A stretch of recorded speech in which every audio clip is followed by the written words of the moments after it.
The hardest cricket in Australia. They've beaten the world champions. It's been a long tour. I think हमारे लिए as a team ये एक ऐसा moment होगा, I think हम लोग चेरिश करेंगे आने वाले समय के लिए, क्योंकि ये बहुत इम्पॉर्टेंट सीरीज़ था, ना सिर्फ मेरे लिए या किसी इंडिविजुअल के लिए, आई थिंक इस टीम के लिए, क्योंकि काफ़ी यंगस्टर्स थे और काफ़ी कुछ कहा गया था दैट काफ़ी टफ टाइम होगा इनके लिए ऑस्ट्रेलिया में। और जो दो टीम जिनके अगेंस्ट हम खेल रहे थे इस सीरीज़ में, वो श्रीलंका और ऑस्ट्रेलिया थी, जो कि रेट की जा रही थी हमसे ऊपर। तो दो फाइनल्स में ऑस्ट्रेलिया को ऑस्ट्रेलिया में हराना, आई थिंक पहला अचीवमेंट तो फाइनल्स में आना था, क्योंकि हमने बहुत अच्छा स्टार्ट नहीं किया था इस सीरीज़ में। और अगर 2020 से अगर आप देखें तो हमारे बैटिंग में थोड़ा प्रॉब्लम था, बट बॉलिंग काफ़ी अच्छी हो रही थी। बट आई थिंक जैसे जैसे मैचेस आगे बढ़ते गए, इम्प्रूवमेंट दिखता गया बैटिंग में। बॉलिंग ऑफ कोर्स बहुत कंसिस्टेंसी रही बॉलिंग में, तो I think it was very important. और हमने जिस तरीके से 2 स्ट्रेट फाइनल्स में ऑस्ट्रेलिया को हराया, आई थिंक वो काफ़ी बड़ा अचीवमेंट है इस यंग साइड के लिए। आई थिंक जिस तरह से यंगस्टर्स ने परफॉर्म किया है, चाहे वो गौतम हो, रोहित हो, या बॉलर्स हो सारे, प्रवीण कुमार, पीयूष चावला, आई थिंक काफ़ी अच्छा लगा उनको देख के। फिर एक जो इम्पोर्टेंट चीज़ ये है कि अगले वर्ल्ड कप के समय आपके जो भी प्लेयर्स जो आपकी टीम में रहेंगे, वो अगर 80 से 100 वनडे इंटरनेशनल अगर खेले हुए हों, तो ऑलवेज अच्छा रहता है, क्योंकि थोड़ा एक्सपीरियंस रहेगा उनके पास, what international cricket is all about. और स्पेशली घर पे होंगे काफ़ी मैचेस, तो प्रेशर को कैसे हैंडल करते हैं बहुत इम्पॉर्टेंट रहेगा। सो आई थिंक ये सही समय है, अगर आप इस ओर अगर आप काम कर रहे हैं तो अभी से अगर आप स्टार्ट करेंगे तो 2011 तक आपके पास ऐसे प्लेयर रहेंगे जो 80 से 100 वनडे इंटरनेशनल खेल चुके होंगे। सो एक डिसेंट एक्सपीरियंस रहेगा उनके पास। आई थिंक ईशान ने काफ़ी अच्छा किया है, and I think he is one of the not one of, I think he is the best bowler. If you see the whole series, I think वो सबसे अच्छे बॉलर रहे हैं हमारे लिए। Praveen Kumar, well he is very different, अच्छा sense of humour है, good fun, of course he is a very talented cricketer. Ball को स्विंग कराते हैं अंदर बाहर दोनों तरफ, एंड काफ़ी कंसिस्टेंट है अपने पेस में भी, एंड मतलब बहुत is not a express bowler, लेकिन जिस पेस में वो डालते हैं इट मेंटेन्स दैट स्पीड। उनके एवरेज स्पीड में और फास्टेस्ट बॉल में ज़्यादा डिफरेंस नहीं रहता है, और उनको पता है कि उनका जगह क्या है, उनका लिमिटेशंस क्या है। एंड थोड़े प्रो प्लेयर जो हम बोलते हैं ना, डोमेस्टिक में खेल खेल के थोड़े प्रो हो जाते हैं, तो I think is quite pro at it.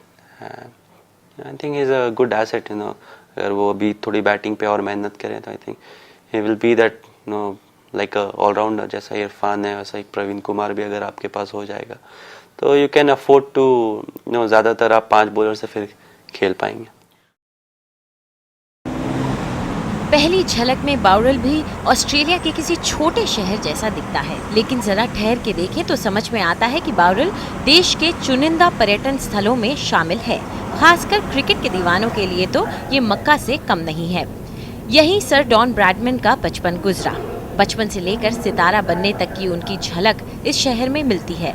Bradman के जीवन और इतिहास को समेटे यही है ब्रैडमैन म्यूजियम। हर साल 40,000 से ज्यादा लोग यहाँ पहुँचते हैं। ये है ब्रैडमैन का पहला क्रिकेट बैट। 1922 में महज 12 साल की उम्र में उन्हें ये बैट बाउरल की टीम की ओर से खेलने के लिए मिला। वे किसी घायल खिलाड़ी की जगह टीम में शामिल हुए थे। इस बैट की लंबाई को छोटा करना पड़ा था ताकि डॉन इससे ठीक से खेल सके। वैसे बैट डॉन के लिए कम यादगार नहीं रहा। Now he used that for the next 5 seasons and was able to... Bradman ने इस बल्ले का इस्तेमाल करीब 5 सीज़न किया है, और इस बल्ले से उन्होंने काफ़ी रन भी बनाए, जिनमें से एक 300 का आंकड़ा भी था। जब वो केवल 17 साल के थे, तब इस मैच से पहले उनकी मां ने कहा कि यदि वो 100 रन बनाएंगे तो उनके लिए वो एक नया बैट खरीदेंगी। जब उन्होंने इस मैच में 300 रन बनाए तो ऐसा कहा जाता है कि उन्होंने घर जाकर अपनी मां से कहा कि क्या मुझे 3 नए बैट मिल सकते हैं। हालांकि सर डॉन ब्रैडमन को द बॉय फ्रॉम बाउरल के नाम से जाना जाता है, उनका जन्म कूटा मुंड्रा नाम के एक छोटे से शहर में हुआ था जो यहाँ से 3 घंटे की दूरी पर है। लेकिन इन्हीं सड़कों, गलियारों और खास करके इस मैदान पर उन्होंने क्रिकेट के वो बेमिसाल हुनर सीखे जिनकी वजह से वो आगे जाकर एक महान क्रिकेटर बने। ब्रैडमन की शानदार बल्लेबाजी के पीछे उनकी मेहनत ही थी। बाउरल में ही उन्होंने खेलना सीखा। शुरू में वो गोल्फ की गेंदों को वाटर टैंकों के सामने एक विकेट से जोरदार हिट लगाते थे। इस वीडियो डिस्प्ले के जरिए यही बताया जा रहा है, यहाँ पहुँचे बच्चे कुछ वैसा ही करने की कोशिश कर रहे हैं। ये कोई आसान काम नहीं है। लोगों को आज भी अचरज होता है कि ब्रैडमन ऐसा कैसे कर पाते थे। ऐसा नहीं कर पा रही हूँ, पता नहीं डॉन कैसे कर पाते थे। इस म्यूजियम को देखने ऑस्ट्रेलियाई दर्शक तो आते ही हैं, लेकिन भारत और इंग्लैंड से काफी संख्या में लोग यहाँ पहुँचते हैं। इस म्यूजियम का जुड़ाव भारत से भी है। 1947 में पहली बार भारतीय टीम ने ऑस्ट्रेलिया का दौरा किया था। इस सीरीज में पहली और अंतिम बार डॉन ब्रैडमन भारत के खिलाफ खेले। वैसे ये सीरीज इतिहास में भी दर्ज है क्योंकि डॉन ब्रैडमन ने अपना 100वां शतक इसी सीरीज में बनाया। जब उन्होंने अपना 100वां शतक मारा तो गेंदबाज खुद उस वक्त ताली बजाने लगे, क्योंकि उन्हें इस बात का फख्र था कि डॉन ने यह कारनामा उनकी ओवर में हासिल किया है।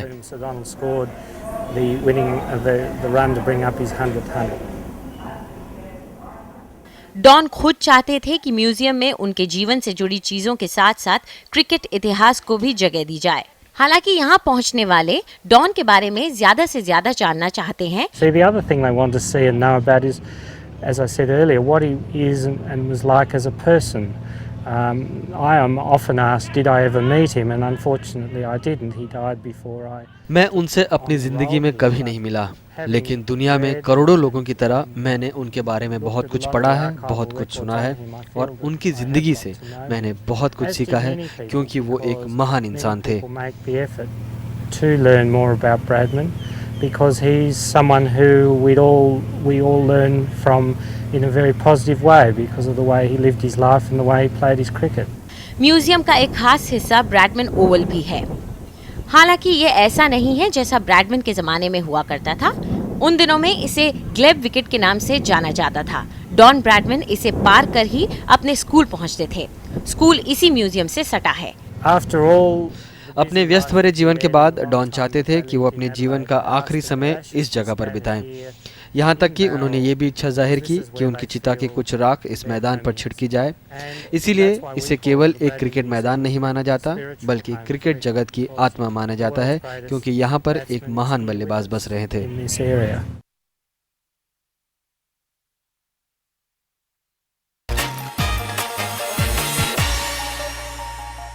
मैं गुजरा हुआ वक्त नहीं हूँ जो लौट कर ना आ सको, कुछ और मुकाम है चुने, कुछ और मंजिलें हैं बाकी। हम बात कर रहे हैं गौतम गंभीर की। गौतम, इन लीन पीरियड में आप कैसे वापसी की तैयारी कर रहे हैं? क्या एक खिलाड़ी के मनोबल पर असर पड़ता है जब वो टीम से बाहर होता है? आई थिंक किसी भी प्रोफेशनल क्रिकेटर के पार्ट एंड पार्सल है। ऐसा तो है नहीं कि आप कोई जब आप इंडिया के लिए खेलते हो, जिस टीम के लिए खेलते हो, अगर गारंटी है कि आपको इतने साल खेलना ही है। ऐसा वक्त सबके साथ आया है।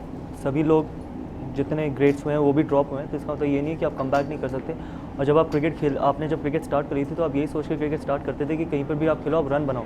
बिकॉज एज अ क्रिकेटर आपको एज अ बैट्समैन सबसे ज़्यादा खुशी आपको रन बनाना देता है, रादर देन कि किस टीम के लिए आप खेल रहे हो, किस प्लेटफॉर्म पे खेल रहे हो। अगर आप अपने क्लब के लिए खेल रहे हो, अगर आप अपनी स्टेट के लिए खेल रहे हो, अपनी कंट्री के लिए खेल रहे हो, सबसे ज़्यादा खुशी आपको तब मिलेगी जब आप रन बनाओगे, रादर देन ये कि आप अपनी कंट्री के लिए खेल रहे हो और आप अच्छा नहीं कर रहे, वो आपको कोई खुशी नहीं देता। तो for me I think run बनाना ज़्यादा इंपॉर्टेंट है, और रन मुझे ज़्यादा खुशी देता है, रन बनाना मुझे ज़्यादा खुशी देता है, रादर देन कि मैं किस टीम के लिए खेल रहा हूँ, किस लेवल पे खेल रहा हूँ। क्या लगता है कि तीनों टीम के पास ओपनर हो गए तो थोड़ी मुश्किल होगी वापसी?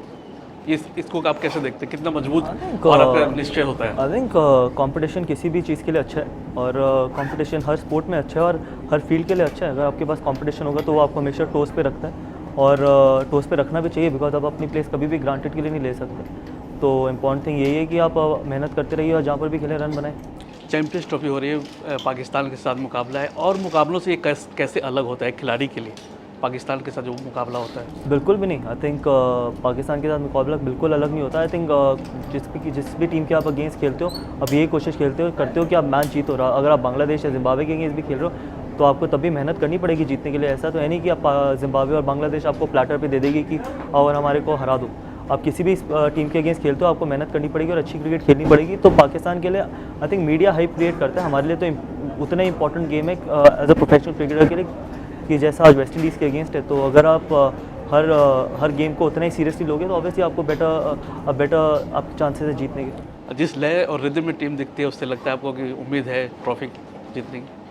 अभी तो एक ही मैच हुआ है तो अभी से बहुत मुश्किल है। इंपॉर्टेंट थिंग ये अगर आप अच्छा स्टार्ट करते हो तो उससे ये बेटर आपका कॉन्फिडेंस ऑब्वियसली बढ़ता है और प्रेशर कम हो जाता है। तो इंपॉर्टेंट थिंग ये जैसे मैंने बोला आपको अच्छी क्रिकेट खेलती रहनी पड़ेगी और ऐसा तो है नहीं कि वेस्ट इंडीज़ कोई हल्की टीम है या पाकिस्तान कोई हल्की टीम है। आपको वापस जाके फिर भी मेहनत करनी पड़ेगी और अच्छी क्रिकेट खेलनी पड़ेगी और जो भी अच्छी क्रिकेट खेलेगा वो मैच जीतेगा।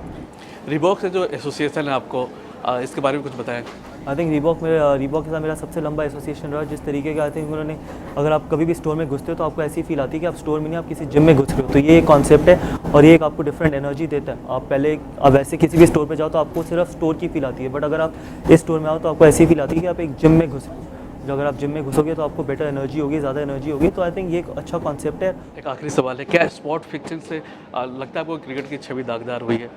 आई थिंक अगर 5 या 6 लोग कुछ गलत करते हैं इसका मतलब ये तो नहीं है कि पूरा देश गलत करता है। आई थिंक अगर 5-6 थोड़े बहुत लोगों ने कुछ गलत किया, लेकिन अभी भी इस देश में बहुत ऐसे खिलाड़ी हैं जो सेम पैशन और सेम एनर्जी और सेम जज्बे के साथ खेलना जानते हैं और अपने देश के लिए अच्छा करना जानते हैं। तो थोड़े बहुत लोग अगर गलत करते हैं इसका तो ये नहीं है कि पूरी स्पोर्ट की इमेज डैमेज हो गई है। आई थिंक अभी भी स्पोर्ट की इमेज उतनी क्लीन है जितनी पहले थी। आपसे बात करने के लिए शुक्रिया एंड ऑल द बेस्ट। उम्मीद करते हैं कि आप दोबारा भारतीय टीम में वापसी करें। Thank you.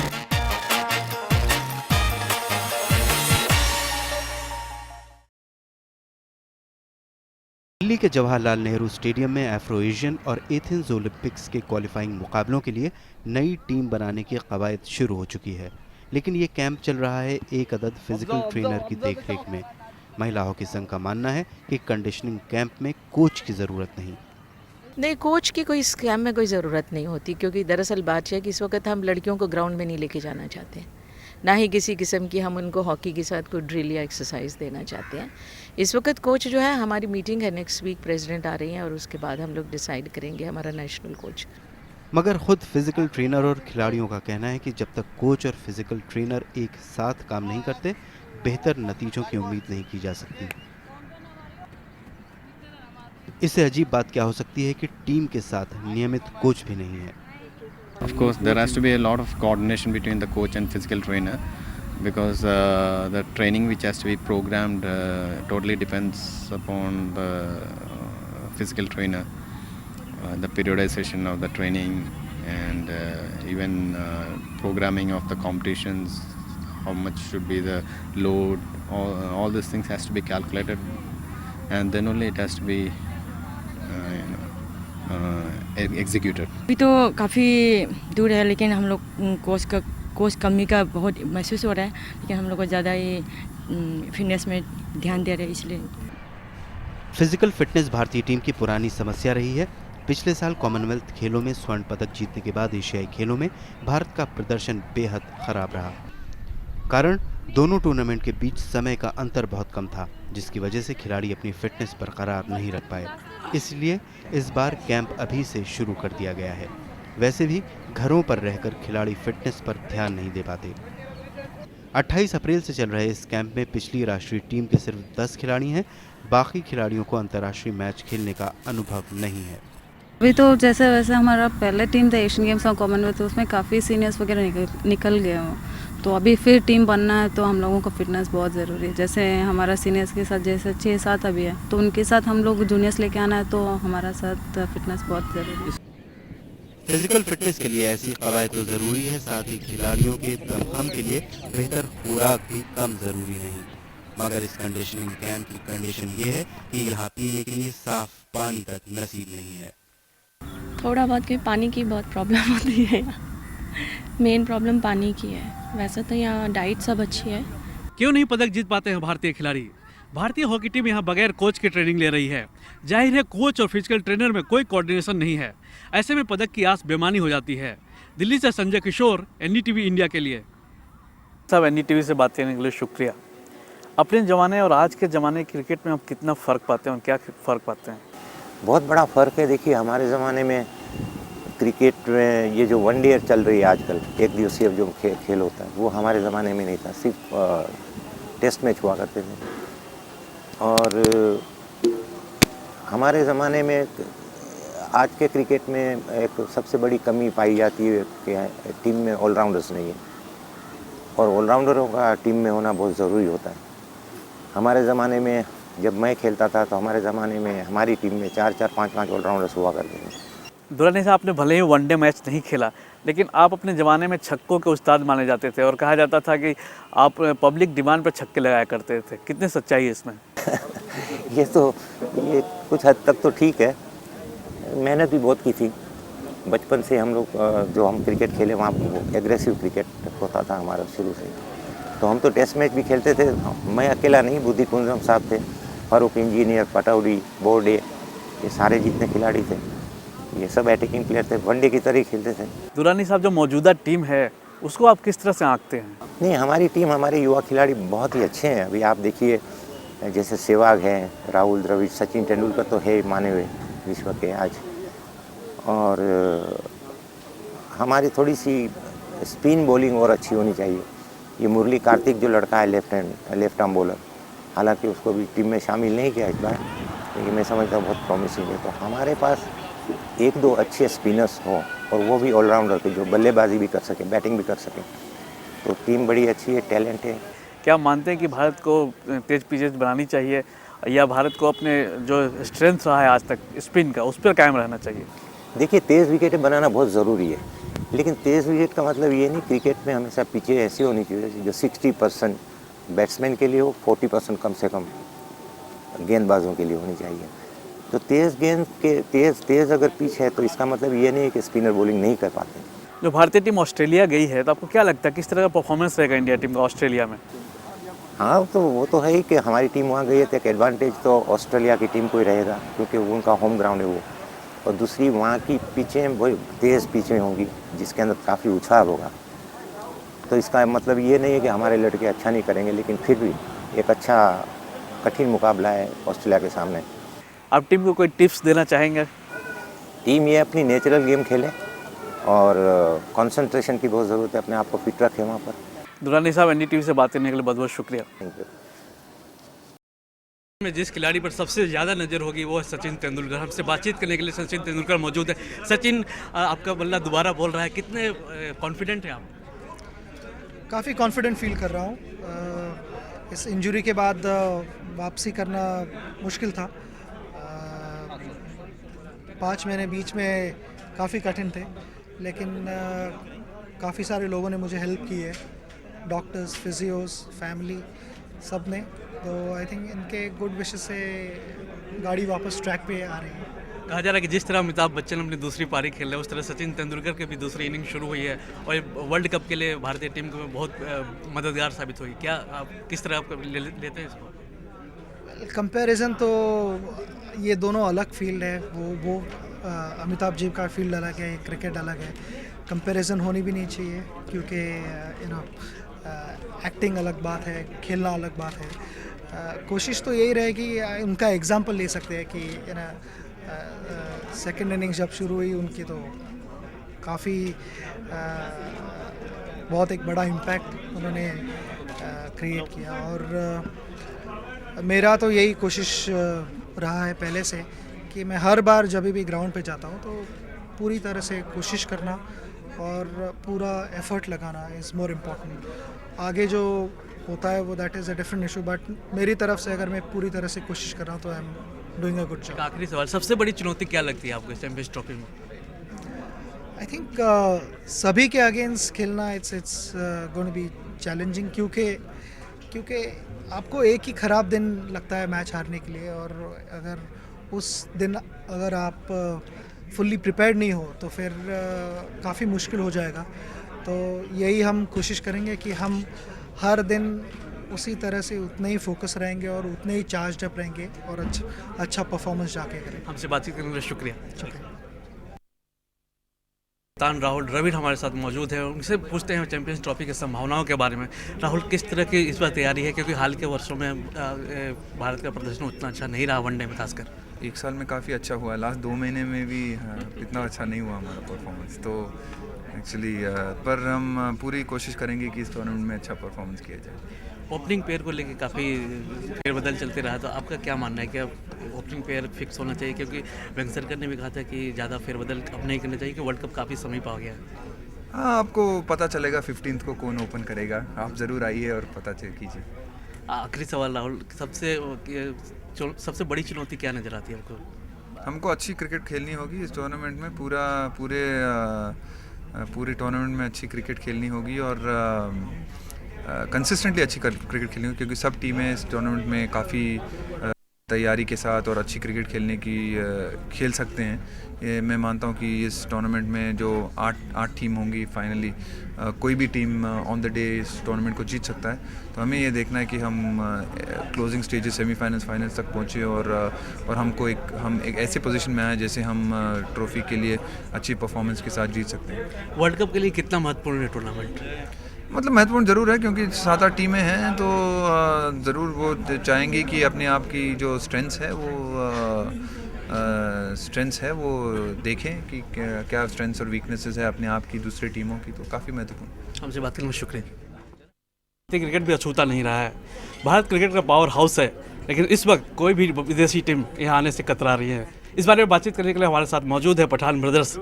सबसे पहले तो जब उस वक्त हादसा हुआ मुंबई में, जो गोलीबारी हुई, तो उस वक्त क्या सबसे पहले फीलिंग आई जब आप टीवी देखा आपने, ये जो इन्फॉर्मेशन आपको मिली?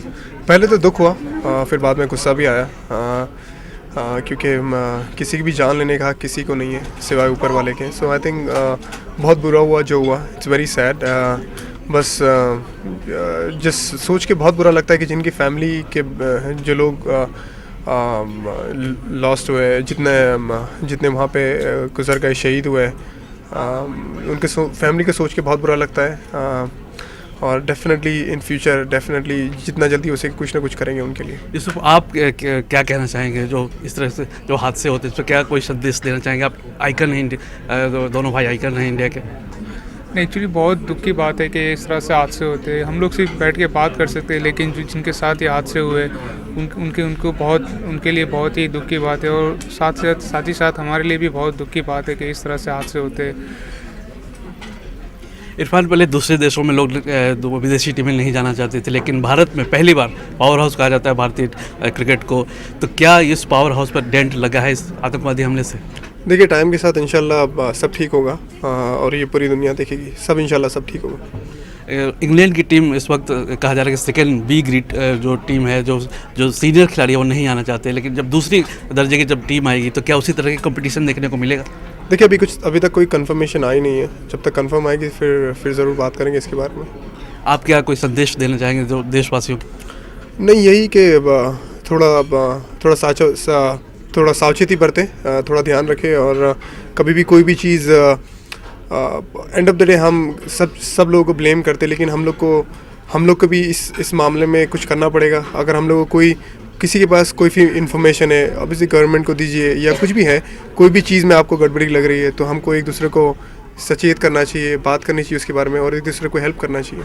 इस वक्त दोनों ही भाई टेस्ट क्रिकेट में खेलने के लिए बिल्कुल दस्तक दे रहे हैं, अभी आपका भी चयन होने वाला है, तो क्या दोनों भाई जब टेस्ट क्रिकेट पहली बार जब खेलेंगे तो किस तरह का एक दूसरे से इनकरेज करेंगे, किस तरह की फीलिंग होगी? हाँ, जिस दिन इंशाल्लाह ऐसा हुआ उस दिन बहुत बड़ा दिन होगा हम दोनों के लिए। ऑब्वियसली टेस्ट क्रिकेट सब कहते हैं अल्टीमेट क्रिकेट है, मेरे लिए तो हर क्रिकेट एक जैसा ही है, लेकिन बहुत खुशी की बात होगी। मैं टेस्ट क्रिकेट खेल चुका हूँ, लेकिन मैं ज़रूर देखना चाहूँगा यूसुफ को टेस्ट क्रिकेट खेलते हुए। बात जिसे लंबे समय से बड़े मौके का इंतजार था, शायद 22 फरवरी को उसे टेस्ट कैप मिल जाए। शिखर, सबसे पहले तो मुबारकबाद, टेस्ट कैप के लिए बिल्कुल तैयार है? थैंक यू सो मच, बिल्कुल तैयारी है, सीज़न काफ़ी अच्छा गया है, तो मैं कॉन्फिडेंट हूँ, और अगर आगे मौका मिलेगा खेलने को तो ज़रूर, इससे बड़ी कोई बात नहीं, और अच्छा करने की कोशिश करूँगा पूरा, और टीम को जिताने की कोशिश करूँगा। आपने 2004 में अंडर 19 वर्ल्ड कप में थे, सबसे ज़्यादा रन बनाए थे, उस समय से सफ़र काफ़ी मुश्किल भरा रहा है, आसान नहीं रहा आपके लिए? हाँ जी, सफ़र अंडर 19 वर्ल्ड कप के बाद जो रहा है मेरा, अच्छा रहा है, ऊंच नीच दोनों रही है, तो सब कुछ देखा है, फेलियर देखा है, सक्सेस देखा उस दौरान। फिर मैं इंडिया के लिए काफ़ी साल खेला, तो काफ़ी एक्सपीरियंस गेन हुआ है मुझे इतने लंबे टाइम से। तो अब मुझे मौका मिलेगा तो मैं सारा अपना एक्सपीरियंस उधर लगा के पूरी कोशिश करूँगा कि अच्छा से अच्छा कर सकूँ। इस दौरान आपके कई साथी थे जो आगे निकल गए, तो उसमें जो ये पीरियड रहा है, जैसे रैना हो गए, विराट कोहली हो गए, तो क्या आपने कैसे को मानसिक तौर पर आपने कैसे मजबूत बनाए रखा अपने आप को? यही कि और मेहनत करनी चाहिए मुझे। मेरे साथ वाले आगे अच्छा कर रहे हैं, इतना मैं उनके लिए खुश था, बट अपने लिए था कि मुझे और मेहनत करनी चाहिए, और मेरे को लगता था कि मैं और आगे जा सकता हूँ, जैसे मेरी गेम है, जिस तरह से मालिक ने मुझे बख्शा है, शफा बख्शी है, तो मैं यही सोचता था कि आगे कर सकता हूँ अच्छा, और मैं उसी की अपनी एनर्जी उसी पे लगाई कि आगे बढ़ना है और इंडियन टीम के लिए खेलना है मैं लंबे समय तक। फर्स्ट क्लास में 45 का औसत रहा है, काफ़ी अच्छा औसत माना जाता है, तो ये फर्स्ट क्लास का सफ़र कैसा रहा आपका?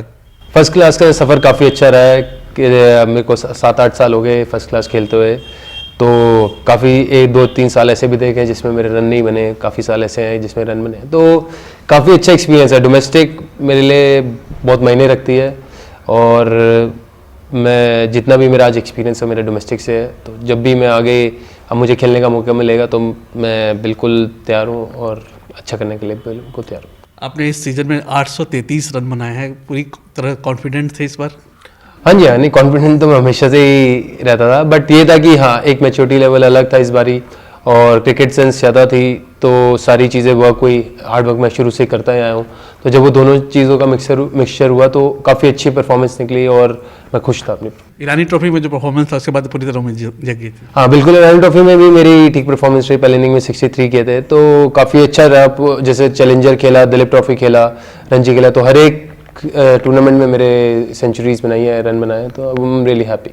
इंग्लैंड के खिलाफ भी आपने अभ्यास मैच में शतक जमाया था, उसके बाद आपको लगा था कि एक मिलेगा मौका?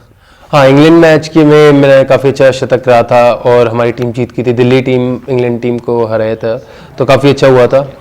और क्या कहते हैं कि मेरे को ये था कि मेरा नाम आ सकता है, क्योंकि मेरी परफॉर्मेंस, तो अब मेरा नाम आ गया, तो I am really happy about it. आपके कोच तारक सिन्हा रहे हैं, कितना योगदान रहा है उनका आपके करियर में? मेरे कोच मिस्टर तारिक सिन्हा और मदन शर्मा जी, दोनों ने बहुत मेहनत की है मेरे लिए, और मेरे को खूब सारे मैचेस खिलाए क्लब के लिए, और मैं अच्छा करता रहा, तो उन्होंने मतलब शुरू से मेहनत करी मेरी टेक्निक पे, और बताते रहे कि कैसे क्या करना चाहिए, तो जो एक लाइफ में गाइडेंस चाहिए होती है वो मेरे को हमेशा मिली है, तो मैं उनका बहुत बहुत शुक्रिया अदा करता हूँ। T20, वनडे और टेस्ट तीनों फॉर्मेट में आपको सबसे ज़्यादा कौन पसंद है? तीनों अपनी जगह बढ़िया है। ऑफ कोर्स टेस्ट क्रिकेट सबसे बड़ी मानी जाती है, क्योंकि वो रियल टेस्ट होता है क्रिकेटर का, तो मैं यही पसंद करूँगा कि मैं टेस्ट हर एक फॉर्मेट में अच्छा कर सकूँ। आपने दिल्ली डेयरडेविल्स की तरफ से अच्छा परफॉर्मेंस दिया, उसके बाद मुंबई गए, और उसके बाद डेक्कन चार्जर्स ज्वाइन किया। ये सफ़र कैसा रहा? आईपीएल का जो सफ़र था, काफ़ी आपका जो परफॉर्मेंस था अच्छा रहा था? हाँ, आईपीएल का सफ़र काफ़ी अच्छा रहा है मेरे पिछले 5 सालों में, और 3-4 साल मैंने बहुत अच्छा किया है। 1 साल मैं इंजर्ड रहा था, एंड आई गेस कि दिल्ली से जब खेला तो मैं वीरू भैया और गौतम भैया के अंडर खेलता था, तो उस टाइम अलग सीखने को मिला। फिर मेरी किस्मत इतनी थी कि मैं सचिन पाजी के साथ भी मेरे को ड्रेसिंग रूम शेयर करने का मौका मिला, जो दोबारा मिल रहा है, तो काफ़ी खुश नसीब समझता हूँ अपने आप को। और फिर जब वहाँ खेला तो उनसे भी बहुत कुछ सीखा। फिर डेक्कन चार्जर्स से खेला तो संगाकारा हो गए, जो वर्ल्ड के one of the best left handers हैं, उनके साथ खेलने का मौका मिला, उनसे कुछ सीखा। अब जैसे सनराइजर हमारी नई टीम है, तो उनके साथ खेलेंगे, तो उनके अंडर खेलेंगे, तो उससे अच्छी कोई बात है। ड्रेसिंग रूम शेयर करना किसी बड़े खिलाड़ी के साथ कितना मायने रखता है खिलाड़ी के लिए, नए खिलाड़ी के लिए? काफ़ी मायने रखता है, क्योंकि आप उनके एक्सपीरियंस को देखते हैं, वो आपको बातें बताते हैं। जब आपको कोई कुछ गलती करे तो आप समझाते हैं कि नहीं ऐसे नहीं, ऐसे करें, तो वो चीज़ें अगर आप पकड़ सकते हैं और आप अपनी लाइफ में ला सकते हैं, तो उससे अच्छी कोई बात ही नहीं। बल्लेबाजी में आपका आदर्श कौन रहे हैं? मेरे कोई ऐसे आइडल नहीं रहे, बट जो भी बैट्समैन मुझे अच्छे लगते हैं, उनकी जो क्वालिटीज़ अच्छी लगती है, तो मैं उनमें से वो चीज़ अपने में लाने की कोशिश करता हूँ। ऑस्ट्रेलिया आ रही है, किस तरह की आप फर्स्ट टेस्ट मैच में पूरी उम्मीद है कि आपको टेस्ट कैप मिलेगा? कितनी तैयारी आपने, कितना तैयार किया आपने आपको एक मानसिक तौर पे खिलाड़ी खेल में अपने? बिल्कुल पूरी तरीके से तैयार किया हुआ है, अपनी प्रैक्टिस में जारी रखी हुई है, और मानसिक तौर से भी अपने आप को पूरा चैनलाइज किया है। एंड ये कि अगर मौका मिलेगा प्लेइंग 11 में, तो ज़रूर अच्छा करने की कोशिश करें। हमसे बात करने के लिए शुक्रिया। Thank you so much. Vishranti resort में, जहां पर महेंद्र सिंह धोनी की शादी हुई थी कल साक्षी रावत के साथ। हम बात करते हैं मैनेजर से, यहाँ पर किरण हमारे साथ मौजूद है। किरण, इस रूम में कौन ठहरे थे? शांति जो नाम है इस रूम में महेंद्र सिंह धोनी रुके हुए थे, उनके दोस्त आरपी सिंह, आशीष नेहरा और भी बहुत सारे दोस्त यहाँ रुके हुए थे। और ऊपर जो हमारा कमरा है विश्रांति स्वीट्स, उसमें जॉन इब्राहिम रुके थे। तो किस तरह का यहाँ पर माहौल था इस रूम में जब सारे जो दोस्त ठहरे हुए थे उनके, और क्या चहलबाजियाँ हो रही थी इस वक्त? हंसी मजाक का माहौल था सर, हंसी मजाक का माहौल था। माही यहाँ बैठे हुए थे, जॉन इब्राहिम भी यहाँ पे थे और उनके बाकी जो दोस्त हैं आरपी सिंह वो भी यहाँ बैठे हुए थे। बल्कि ऊपर जॉन इब्राहिम को रूम दिया था, पर उसके बावजूद भी बोले कि नहीं हम साथ ही बैठेंगे, साथ ही खाना खाएंगे। तो एक साथ बैठ के काफ़ी गप्पें चल रही थी, हंसी मजाक चल रहा था, शादी का माहौल था। क्या नाच गान भी हुआ था कुछ? नाच गान आपस में गा रहे थे, खा रहे थे। सबसे ज़्यादा किसने नाच गान किया? सबसे ज़्यादा उनके जो दोस्त थे जॉन इब्राहिम और आरपी सिंह जी और बाकी जो सुरेश नेहरा जी हैं, उन्होंने किया, डांस किया था। क्या पहन रखा था महेंद्र सिंह धोनी ने? महेंद्र सिंह धोनी जी ने पहना था जो क्या बोलते हैं उसको, शेरवानी, जो शेरवानी उन्होंने पहनी हुई थी। और किस कलर की थी? किस तरह कलर? हल्का सा नीले रंग का था उसमें, हल्का सा नीले रंग का शेरवानी थी, एम्ब्रॉयडरी किया था उसमें, वो उन्होंने पहना। अब हम आपको लिए चलते हैं आराम कमरे में, इसके बारे में बताएंगे हमारे मैनेजर किरण। किरण, यहाँ पर क्या हुआ था, कौन ठहरे थे? यहाँ पे महेंद्र सिंह धोनी के घर वाले रुके थे, उनकी माताजी, उनके पिताजी। और यहाँ पे हल्दी की रस्म हुई थी इस कमरे में। हम दिखलाएंगे कमरा किस तरह का, कहाँ पर कौन सी रस्म हुई थी। तो ये है आराम कमरा जिसके अंदर हल्दी की रस्म हुई थी और महेंद्र सिंह धोनी के पिताजी और पेरेंट्स ठहरे थे, माता जी, पिताजी और कुछ क्लोज रिश्तेदार भी ठहरे थे। यहाँ पर मैनेजर बता रहे हैं कि हल्दी की रस्म हुई थी। किस तरह से हुई थी रस्म, क्या क्या हुआ था, बताएंगे कुछ? सर, जो शादी से पहले होती है हल्दी की रस्म, सभी जगह होती है, पूरे धर्म में, हिंदुस्तान के अंदर सभी जगह होती है हिंदू धर्म में। तो हल्दी वल्दी लगा के और पूरा रीति रिवाज से वो किया था। मतलब हम लोग तो नहीं थे अंदर, पर मैं खुद हल्दी लेकर आया था, उनकी पिताजी को दिया था मैंने, कच्ची हल्दी को पीस के उन्होंने बोला था हल्दी लेकर आओ, वो हल्दी मैंने अपने हाथों से उनको दी। कैसे लग रहे थे धोनी, आपने देखा था क्या उन्हें हल्दी में? बहुत अच्छे लग रहे थे सर। हल्दी लगने के बाद थोड़ा लग रहा था कि आप थोड़ा दूल्हा टाइप में ना, उनका एक लग रहा था कि दूल्हे आप लग रहे पक्का। अभी तक हमने आपको महेंद्र सिंह धोनी का कमरा दिखाया, वो कमरा दिखाया जहां पर हल्दी की रस्म हुई थी। अब हम आपको दिखाते हैं खामोशी कमरा, जहां पर साक्षी रावत ठहरी हुई थी। हमारे साथ मैनेजर किरण मौजूद है। किरण, कैसी लग रही थी दुल्हन के रूप में साक्षी? बहुत अच्छी लग रही थी सर। कौन कौन ठहरे थे यहाँ पे? यहाँ पे साक्षी रावत के पिताजी, उनकी माताजी और उनके बाकी दोस्त, उनके भाई साहब और सभी रिश्तेदार रुके हुए थे। क्या क्या चहलबाजियाँ हो रही थी जब शादी के? हंसी मजाक का माहौल था, हंसी मजाक का माहौल था, खुशी का माहौल बहुत था। और इसी कमरे में उनको सजाया गया था। बाहर से कुछ लड़कियां आई हुई थी जिन्होंने मेकअप किया था साक्षी रावत का। इस वक्त बारिश हो रही है, उस वक्त भी बारिश हो रही थी जब महेंद्र सिंह धोनी साक्षी के साथ 7 फेरे ले रहे थे। हम आपको लिए चलते हैं उस मंडप में जहां पर महेंद्र सिंह धोनी ने 7 फेरे लिए थे साक्षी के साथ। इस वक्त आप देख सकते हैं सारे रीति रिवाज जो होता है हिंदू शादी में, वहां पर आप देख सकते हैं केले के जो एक पेड़ गिरा हुआ है, इसके अलावा आम की लकड़ियां हैं। मैनेजर हमारे साथ किरण जुड़ गए हैं, फिर वो बताएंगे क्या क्या हुआ था शादी के मंडप में, किस तरह से शादी हुई थी, बताएंगे। हमारे पूरी रीति रिवाज से शादी हुई थी। इस जगह पे मंडप को सजाया गया था और यहाँ पे महेंद्र सिंह धोनी और उनकी जो अभी पत्नी हो चुकी हैं रावत जी, उनको यहाँ बैठाया गया था। और यहाँ पे पंडित जी बैठे हुए थे। बाकी उनके जितने दोस्त हैं, जॉन इब्राहिम, आरपी सिंह और आशीष नेहरा, सब लोग इसी पे राउंड से खड़े हुए थे इसी जगह पे गोलघर में। और उनके माता पिताजी ने यहाँ पे बैठ के कन्यादान किया अपनी लड़की का, बहुत पूरी रीति रिवाज के साथ में। कितने बजे शादी शुरू हुई एग्जैक्ट? शादी शुरू सर 8 बजे से शुरू हुई और कम से कम 11 बजे तक चली। उसके बाद फिर खाना वाना शुरू किया, उन्होंने डिनर शुरू किया, बाकी मेहमानों को खाना खिलाया। यहाँ पर आपने पहली बार देखा होगा दोनों की जोड़ी को, किस तरह कैसी लग रही थी दोनों की जोड़ी? बहुत अच्छी जोड़ी लग रही थी, लाखों में नहीं करोड़ों में एक जोड़ी है उनकी। पहले जब ऑस्ट्रेलिया में भारत ने जीत दर्ज की थी तो उस जीत में कपिल देव की अहम भूमिका रही थी। कपिल देव उस लम्हों को शेयर करने के लिए हमारे साथ आज मौजूद है। कपिल साहब, उस लम्हों के हमारे दर्शकों के साथ शेयर करना चाहेंगे? बहुत अच्छा लग रहा है। आई थिंक वैसे भी अगर अपने बचपन के दिन याद कराएं या पुराने दिन याद कराएं और वो भी अच्छे दिन, तो बहुत अच्छा लगता है। उस जीत और इस जीत में क्या फ़र्क है? जीत तो जीत ही होती है, जीत में क्या फ़र्क हो सकता है? इतना फ़र्क है कि आज हम नहीं खेल रहे, आज ये बच्चे खेल रहे हैं, तो जीत वही है। सर, आप 4 साल पहले आप इस टीम को लेके बतौर कोच गए थे, उसके बाद इस टीम में क्या चेंजेस देखते हैं?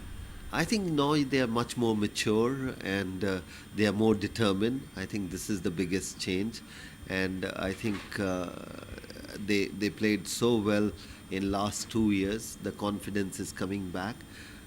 I think this is the biggest change. The self-belief is coming up.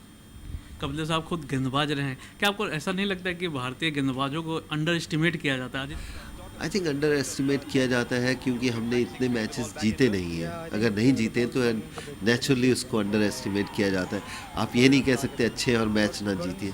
अगर आज हमारे पास सचिन तेंदुलकर अच्छा है क्योंकि उसने इतनी परफॉर्मेंस दी है, अगर राहुल अच्छा है उसने इतने रन बनाए हैं। So the bowlers have to work very hard. आज तक हमारे बॉलर्स ने इस तरह मैचेस ज़्यादा नहीं जिताए, तो उसको अंडर एस्टिमेट करेंगे ही। Performance is the key in the end. क्या आपको लगता है ब्रूस रीड का कोई टिप्स काम आया इस पर? अगर 2 दिन में अगर काम आता है तो फिर तो मैं कहूँगा उन्हें इंडिया में ही ले आना चाहिए और बच्चों को सिखाना चाहिए।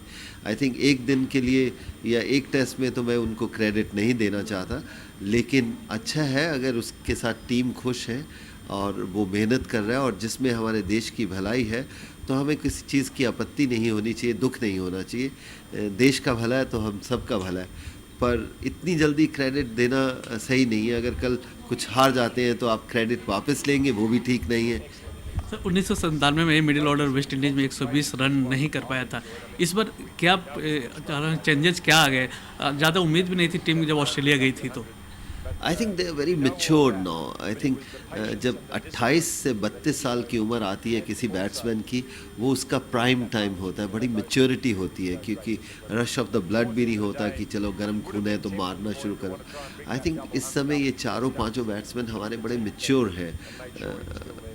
ये कारण है कि इस समय वो प्रेशर आराम से ले सकते हैं, हैंडल कर सकते हैं। जीत के राह पर निकली भारतीय टीम को आप कहाँ तक जाते देखना चाहते हैं? आगे जो टेस्ट हैं।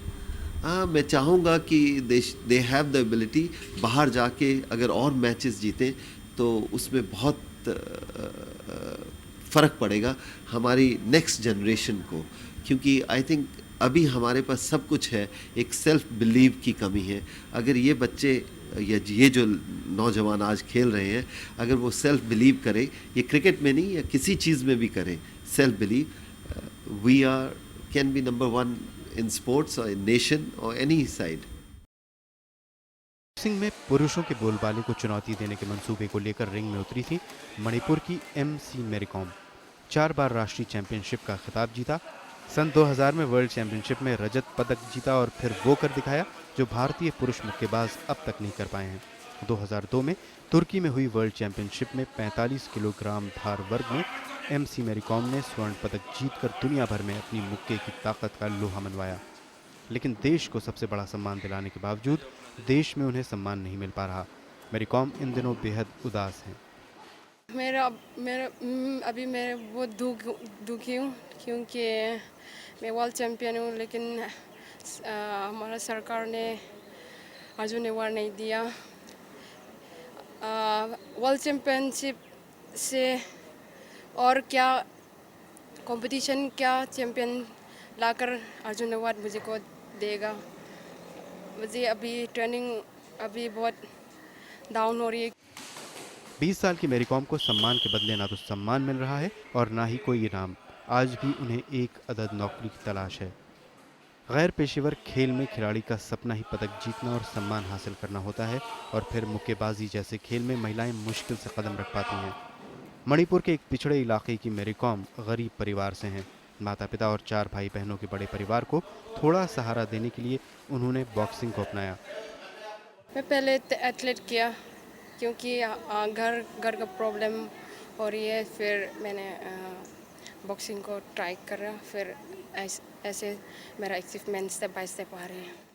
लैला अली और जैकी फ्रेजियर से वो प्रभावित तो हैं, लेकिन वो अभी पेशेवर बॉक्सर नहीं बनना चाहती। उनका सपना एशियाई खेलों और ओलंपिक में देश के लिए पदक जीतना है, लेकिन इसके लिए उन्हें इंतज़ार करना होगा क्योंकि महिला बॉक्सिंग को इन खेलों में अभी शामिल नहीं किया गया है। फिलहाल वो दिल्ली के जवाहरलाल नेहरू स्टेडियम में दुखी मन से ही सही, लेकिन भारत में होने वाली एशियन चैंपियनशिप की तैयारियों में जुटी हैं। अर्जुन पुरस्कार हमेशा विवादों से घिरे रहते हैं। इस बार भी कोई अपवाद नहीं है। मैरी कॉम ने वर्ल्ड चैंपियनशिप में सिल्वर और गोल्ड मेडल जीता, लेकिन फिर भी अर्जुन पुरस्कार की हकदार नहीं बन सकी। नई दिल्ली से संजय किशोर, NDTV इंडिया के लिए।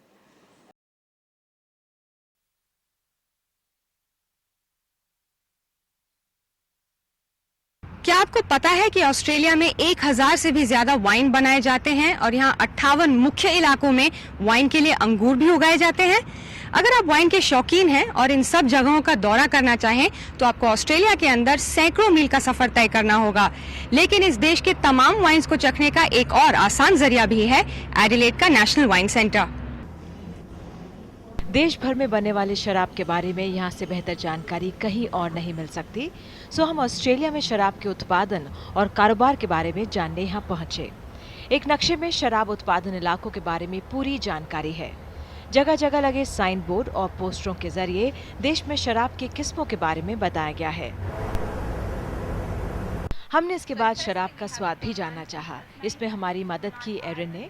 उन्होंने ऑस्ट्रेलिया में शराब बनाने वाले इलाकों में से 5 उम्दा किस्मों के बारे में हमें बताया। ऑस्ट्रेलिया से शराब का निर्यात लगातार बढ़ रहा है। दक्षिण ऑस्ट्रेलिया में बनने वाली शराब तो कुछ ज्यादा ही उम्दा मानी जाती है। वहीं एडिलेड को ऑस्ट्रेलिया में शराब की राजधानी कहा जाता है। छोटे से इस इलाके में इतनी तरह से मौसम और जलवायु बदलते हैं कि उससे अंगूरों का स्वाद भी बदलने लगता है। अलग अलग अंगूरों से बनी शराब का स्वाद भी बदलता है। ऑस्ट्रेलियाई शराब की हजारों किस्मों पर आपको यकीन ना हो तो इस दुकान को देखिए। शराब की करीब 14,000 किस्में यहाँ दिख रही हैं। पश्चिमी ऑस्ट्रेलिया के मार्गरेट नदी से लेकर यारा यारा घाटी तक और पूर्व में विक्टोरिया तक सब जगह बनती है शराब। तो भारतीय क्रिकेट टीम के साथ का ये लंबा सफर हमें ऑस्ट्रेलिया के कई अलग शहरों में ले गया है और हमें उन अलग राज्यों की खास वाइन्स को चखने का मौका भी मिला। और जो बच गई वो हमारा यहाँ इंतजार कर रही हैं। तो आप जल्दी से ऑस्ट्रेलिया की वाइन कैपिटल एडिलेड का टिकट कटवाइए।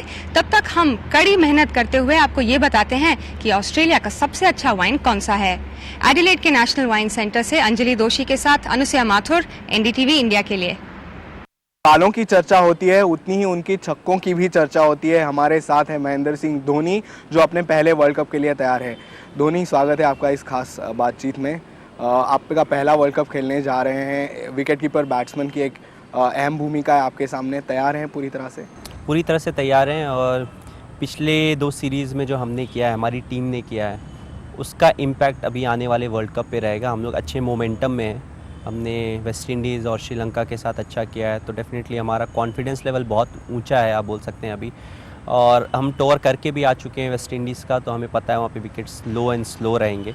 और 15 दिन पहले भी जा रहे हैं, कुछ वार्म अप मैचेस भी वहाँ पे खेलेंगे, तो एक टाइम है हमारे पास वहाँ के हिसाब से एडजस्ट करने का, क्लाइमेट के और कंडीशंस के हिसाब से। तो ऐसे चांसेस हैं, मैं बोलूँगा पूरी हमारी कोशिश है कि हम अच्छा करें वर्ल्ड कप में। पिछली बार आप जब वहाँ गए थे तो आपकी बल्लेबाजी इतनी अच्छी नहीं हुई थी वहाँ पे, तो उस हिसाब से कुछ तैयारियाँ खास? ऐसे अक्सर समय आता है, अगर आप देखें, जब बैट्समैन अच्छा नहीं करता है, ओवर अ पीरियड एक लीन पैच आता है, उस ड्यूरिंग द सीज़न भी आता है। तो ऐसा नहीं है कि मैंने वेस्ट इंडीज़ में ही ख़राब किया था, इंडिया में भी 2-3 मैचेस लगातार ऐसे हुए थे जब मैंने ख़राब किया। तो मैं बहुत ज़्यादा वरीड नहीं हूँ इस चीज़ को लेके।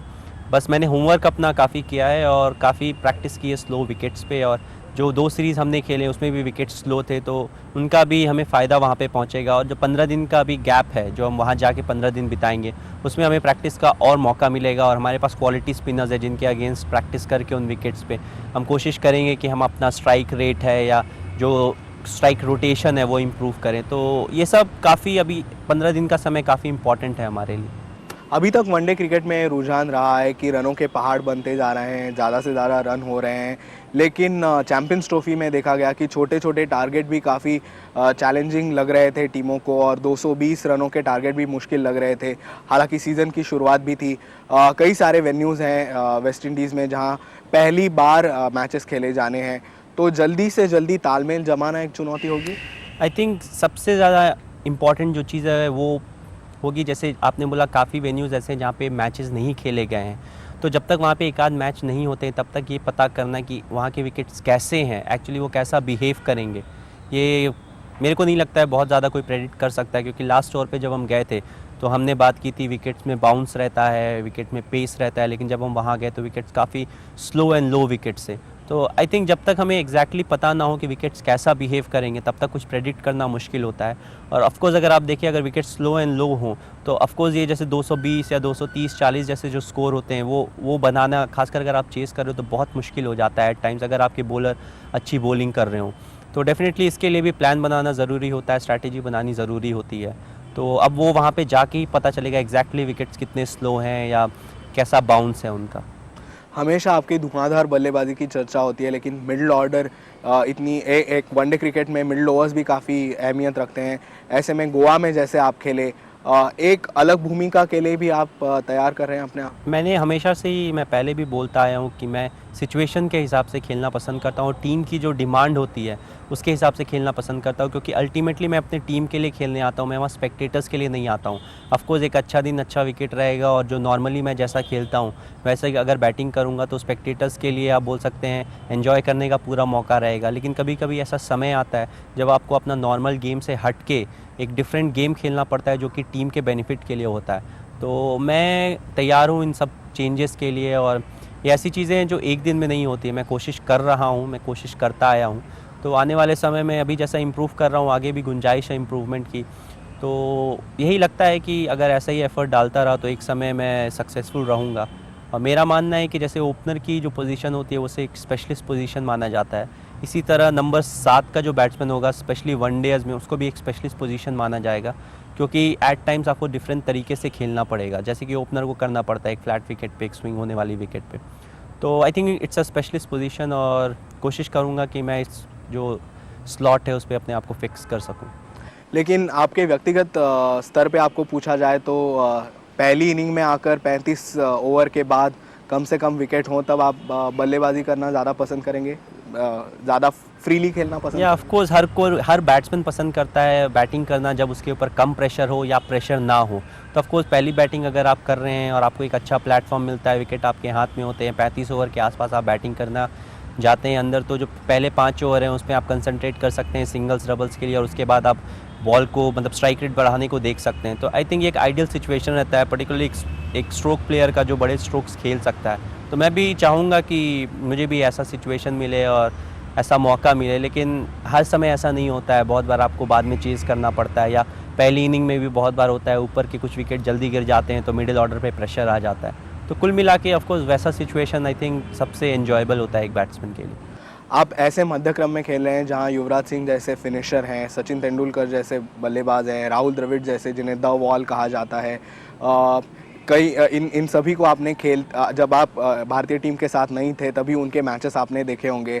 बड़ौदा की अगर बात करें, सचिन ने आपके साथ सेंचुरी बनाई, हालांकि जब आप आए थे आपको ज़्यादा स्ट्राइक दे रहे थे, आप बड़े बड़े छक्के लगा रहे थे, इसलिए एक जगह पे राहुल द्रविड़ आपके जितने ही तेज़ी से खेल रहे थे। तो कैसा रहा ये अनुभव पूरा? आई थिंक सिचुएशन के हिसाब से, हर बार मैं यही बोलता हूँ, सिचुएशन के हिसाब से खेलना ज़रूरी है। और जब आप किसी बैट्समैन के साथ बैटिंग कर रहे होते तो इम्पॉर्टेंट ये रहता है कि आप दोनों ने मिला के एक ओवर में कितने रन बनाए। ये इंपॉर्टेंट नहीं रखता कि मैं एक ओवर में 3 रन बनाऊँ और वो एक ओवर में 10 रन, क्योंकि आपका टारगेट 5 या 6 रन का होता है। तो चाहे वो बनाए चाहे मैं बनाऊँ, जो सबसे इम्पॉर्टेंट चीज़ है वो पार्टनरशिप है और एक अच्छा स्ट्राइक रेट है, या बोल सकते हैं इकॉनमी रेट है। तो उस हिसाब से अगर आप देखें तो अगर सामने वाला बैट्समैन अच्छा खेल रहा होता है तो मुझे कोई हिचक नहीं होती है कि मैं आराम से खेलूं और स्ट्राइक उसे दूं, क्योंकि अल्टीमेटली रन बनाना टीम के लिए इंपॉर्टेंट होता है, क्योंकि एक टीम मैच जीतती है रन बनाने से और विकेट लेने से। पिछले वर्ल्ड कप को आपने एक क्रिकेट प्रेमी की तरह शायद टीवी पे देखा होगा, उस वर्ल्ड कप की कुछ यादें आती हैं आपके मन में? वेल, पाकिस्तान के साथ खेला गया मैच याद आता है, वीरू की बैटिंग, सचिन की बैटिंग आई थिंक, तो काफ़ी फ्रेश हो जाता है दिमाग जब वो सब चीज़ें याद आती हैं। बहुत आप बोल सकते हैं कॉन्फिडेंस को बूस्ट मिलता है एक वो सब इनिंग्स देख के, और उनके वीडियोस भी अवेलेबल होते हैं। तो आई थिंक काफ़ी एक्साइटिंग रहा था वर्ल्ड कप, और इस बार अगर हम जीतेंगे तो और ज़्यादा एक्साइटिंग बना सकते हैं। और उन्हीं खिलाड़ियों के साथ ड्रेसिंग रूम में आज मौजूद होना, टीम इंडिया का शर्ट पहनकर एक अलग ही अनुभव हो? वेल, ये एक सपना होता है जब आप क्रिकेट खेलना स्टार्ट करते हैं। ये ज़रूरी नहीं है आप लेदर बॉल से खेल रहे हो, अगर आप टेनिस बॉल से भी खेलते हैं तब भी आपका सपना रहता है इंडियन टीम के प्लेयर्स के साथ खेलना, उनके साथ उठना बैठना। तो सबका सपना रहता है, मेरा सपना पूरा हुआ है। अब मैं कोशिश कर रहा हूँ इस लेवल पे बने रहने के लिए, अच्छा करने के लिए इस लेवल पे। तो काफ़ी कठिन है ये, सबसे मेरे को ऐसा लगता है सबसे मुश्किल काम यहाँ पे बने रहना है, क्योंकि यहाँ पे बहुत से लोग आ जाते हैं लेकिन बने रहना सबसे मुश्किल होता है, अप्स एंड डाउन्स लगे रहते हैं, कंपटीशन इतना टफ हो गया है, तो कोशिश कर रहा हूँ और अभी तक सक्सेसफुल रहा हूँ। पिछले वर्ल्ड कप में राहुल द्रविड़ ने विकेट्स रखे थे क्योंकि 7वें बल्लेबाज के लिए को टीम में रखने के लिए वो ज़रूरी था। अब आप हैं, सभी कह रहे हैं कि उसके वजह से टीम को अच्छा संतुलन मिल रहा है, लेकिन बहुत लोग ये भी कह रहे हैं कि आपकी विकेट कीपिंग और भी सुधरने की ज़रूरत है। तो एक तरह से आप इसे एक चुनौती मानते हैं? या सबसे अच्छी बात आपने बोली कि विकेट कीपिंग और सुधारने की ज़रूरत है। इसका मतलब है मैं ओवर द टाइम मेरी कीपिंग में सुधार आता रहा है, तो ऑफ कोर्स मैं भी ये मानता हूँ कि मेरी one of the best wicket keepers नहीं हूँ, मैं अच्छा करता हूँ, आई am a safe wicket keeper, मैं एक्स्ट्रा ऑर्डिनरी नहीं हूँ। तो काफ़ी हार्ड वर्क कर रहा हूँ इसमें और आगे भी अभी गुंजाइश है हार्ड वर्क करने की और काफ़ी सीनियर विकेट कीपर से हेल्प मिलता है। किरण मोरे ने मुझे लास्ट ईयर बहुत हेल्प किया था, जिसका फ़ायदा भी मुझे हुआ।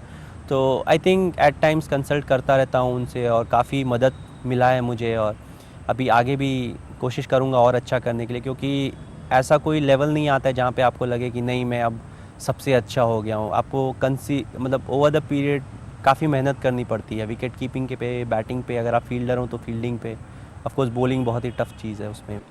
दिनेश कार्तिक आज अपने बैटिंग के आधार पर टीम में है। राजकोट में आप एक अहम पार्टनरशिप में थे, ऐसा लग रहा था आप दोनों बने रहेंगे तो मैच जीत जाएगा भारत। बाहर से, बाउंड्री के बाहर से लोग देखते हैं तो आप दोनों को कॉम्पिटिटर के रूप में देखते हैं। आप दोनों जब मैदान पर होते हैं तो आपकी केमिस्ट्री कैसे होती है? वेल, अगर आप दिनेश से पूछें या मेरे से पूछें, हम लोग बहुत अच्छे दोस्त हैं और हम लोग सब जोक शेयर करते हैं। और अगर आप अभी जो टीम हमारी खेल रही है उसमें अगर आप देखें तो हमारे पास 4 कीपर हैं जो कि प्लेइंग 11 में खेलते हैं। मैं हूँ, दिनेश है, राहुल द्रविड़ ने लास्ट वर्ल्ड कप में विकेट कीपिंग किया और रॉबिन उत्थप्पा ने भी कीपिंग की है अंडर 19 लेवल तक। तो आई थिंक जो कंपटीशन है वो भी बैट्समैन के ऊपर है, उनके ऊपर प्रेशर ज़्यादा होगा, हमारे ऊपर कोई प्रेशर नहीं है। और जहाँ तक केमिस्ट्री की बात है, I think we are excellent. हमें अगर कोई प्रॉब्लम होता है हमें या दिनेश को, तो हम लोग आपस में शेयर करते हैं, क्योंकि ऑब्वियसली हमेशा आपके पास सीनियर विकेट कीपर्स नहीं होते हैं कंसल्ट करने के लिए। तो एट टाइम जो प्रॉब्लम होता है हम लोग शेयर करते हैं और आपस में सॉल्यूशन निकालने की कोशिश करते हैं। एक समय था जब बड़े बड़े छक्के चौके लगाने की जिम्मेदारी सिर्फ सचिन के कंधों पर हुआ करती थी। आज पावर प्ले 20 ओवर का हो गया है, टीम में सहवाग हैं, आप हैं, युवराज सिंह भी बड़े बड़े शॉट्स लगाते हैं, सौरव गांगुली भी काफ़ी बेहतरीन फॉर्म में है। तो लगता है कि भारतीय टीम का जो लाइनअप है कागज़ पर बहुत बेहतरीन है, लेकिन एक एक्स्ट्रा एफर्ट डालने की अब ज़रूरत है और मोमेंटम बनाए रखना है। 2 महीने की लंबी टूर्नामेंट है। अगर आप देखें तो क्रिकेट छक्कों का गेम नहीं है, छक्के या चौकों का गेम नहीं है। और जहाँ तक आपने बोली सारा भार सचिन पे रहता था छक्के और चौके मारने के लिए, तो मेरे को ऐसा लगता है भार छक्के मारने का या चौके मारने का नहीं होता है, भार होता है रन बनाने का। जो एक्सपेक्टेशंस लेवल रहती है दूसरों की नहीं, जो अपना एक्सपेक्टेशन लेवल होता है उसको फुलफ़िल करने का। अगर आपको लगता है कि मैं गुड इनफ हूँ और मुझे इनफ अपॉर्चुनिटी मिल रही है 100 रन बनाने की, तो आदमी कोशिश करता है हर मैच में वो 100 रन बनाएं।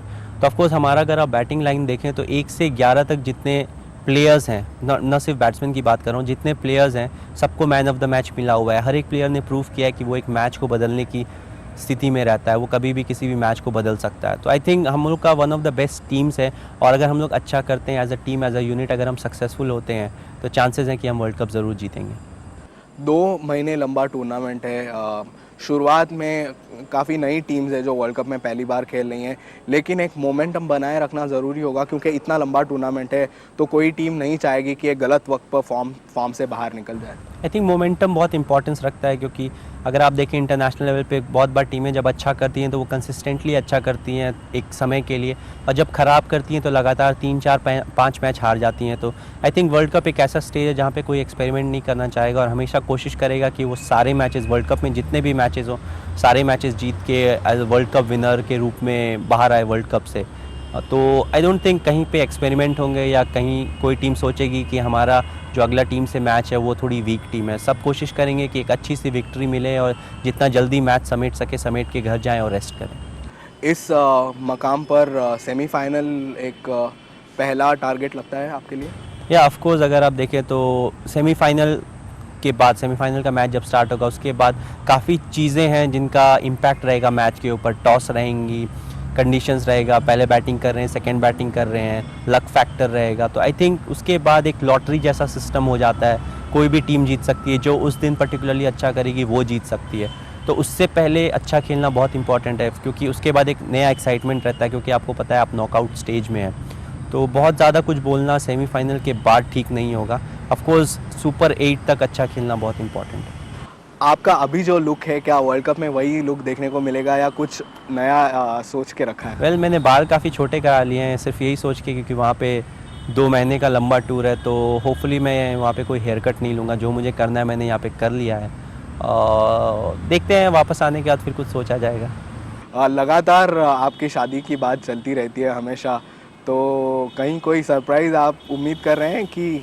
वेल मुझे भी पता चला है कि वर्ल्ड कप से आने के तुरंत बाद मेरी शादी होने वाली है, और लड़की का तो मुझे अभी पता नहीं है, लेकिन मेरे को ऐसा लगता है कि तब तक लड़की भी मिल जाएगी और मुझे भी एक फॉर्मल इनविटेशन मिल जाएगा, तो मेरे परिवार वाले मुझे लेके उस वेन्यू पे चले जाएंगे ताकि हमारी शादी हो जाए।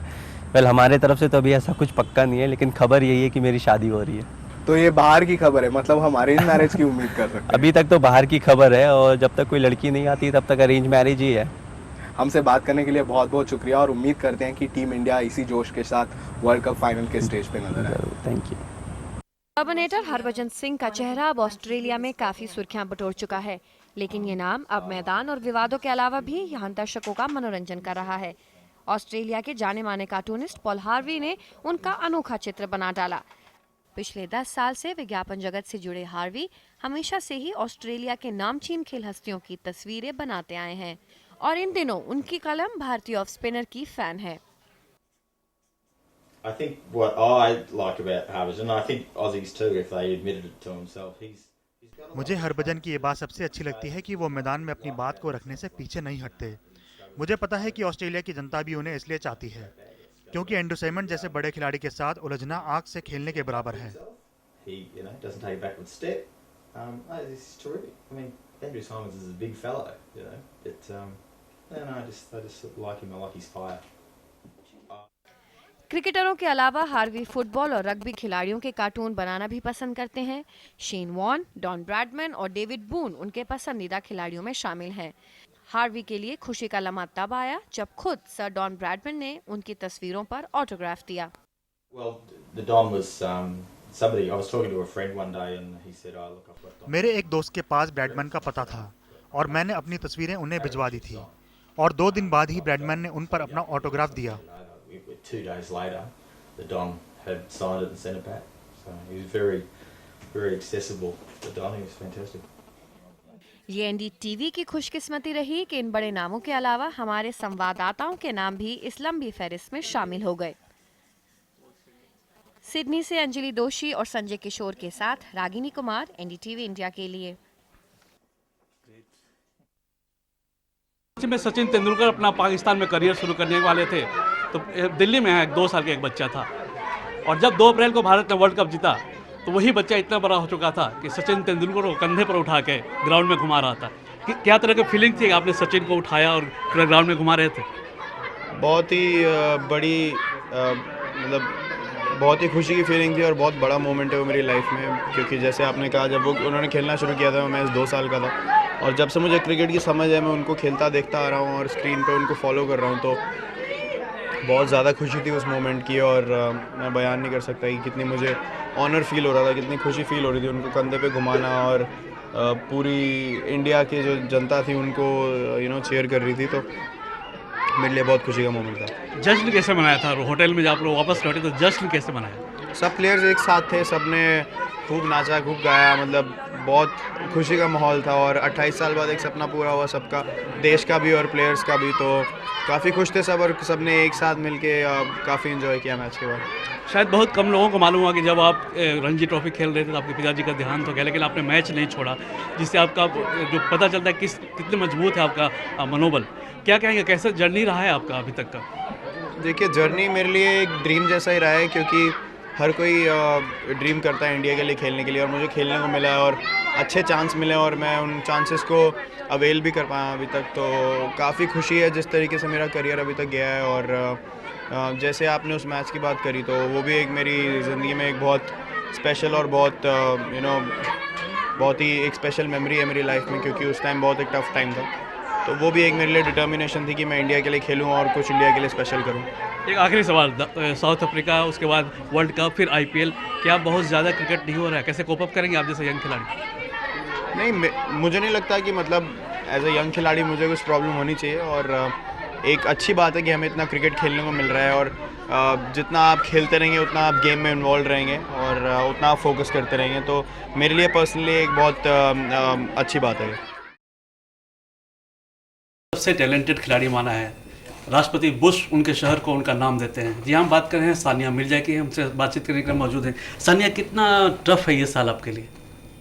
Well, हर साल टफ है। I think second year is tougher than the first, of course, because आप रुकी नहीं हो anymore circuit पे, सब आपकी गेम को जानते हैं और सब कोचेस ने आपकी गेम को स्टडी किया है, तो आपको और ज़्यादा हार्ड वर्क करना पड़ता है। इस साल आपने क्या लक्ष्य बना रखा है?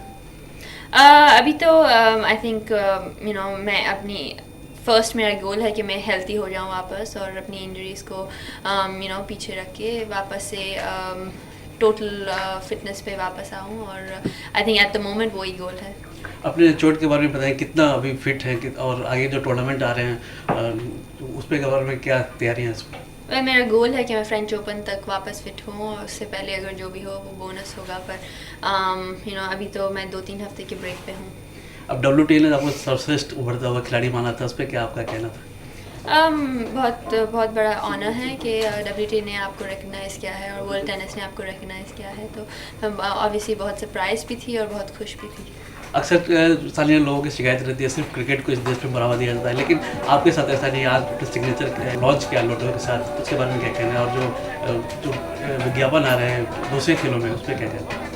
आई थिंक पहले ये होता था कि क्रिकेट को बहुत इम्पोर्टेंस देते थे, पर आज भी I think cricket is like a religion, मेरा भी फेवरेट स्पोर्ट है, तो हम वो तो नहीं बदल सकते, पर आई थिंक अच्छी बात ये है कि दूसरे स्पोर्ट्स को भी इम्पोर्टेंस मिल रहा है, और लोग जानते हैं कि टेनिस क्या है। पहले लोग मुझे कहते थे आप टेनिस खेलते हो या टेबल टेनिस, उन्हें पता भी नहीं था कि टेनिस होता क्या है, तो आई थिंक बहुत अच्छी बात है कि आप लोग के ज़रिए और आप लोग के थ्रू लोग दूसरे स्पोर्ट्स को भी इम्पोर्टेंस दे रहे हैं। खाली आपने इस बार कोच बदला है, इसके पीछे क्या सोच रही है?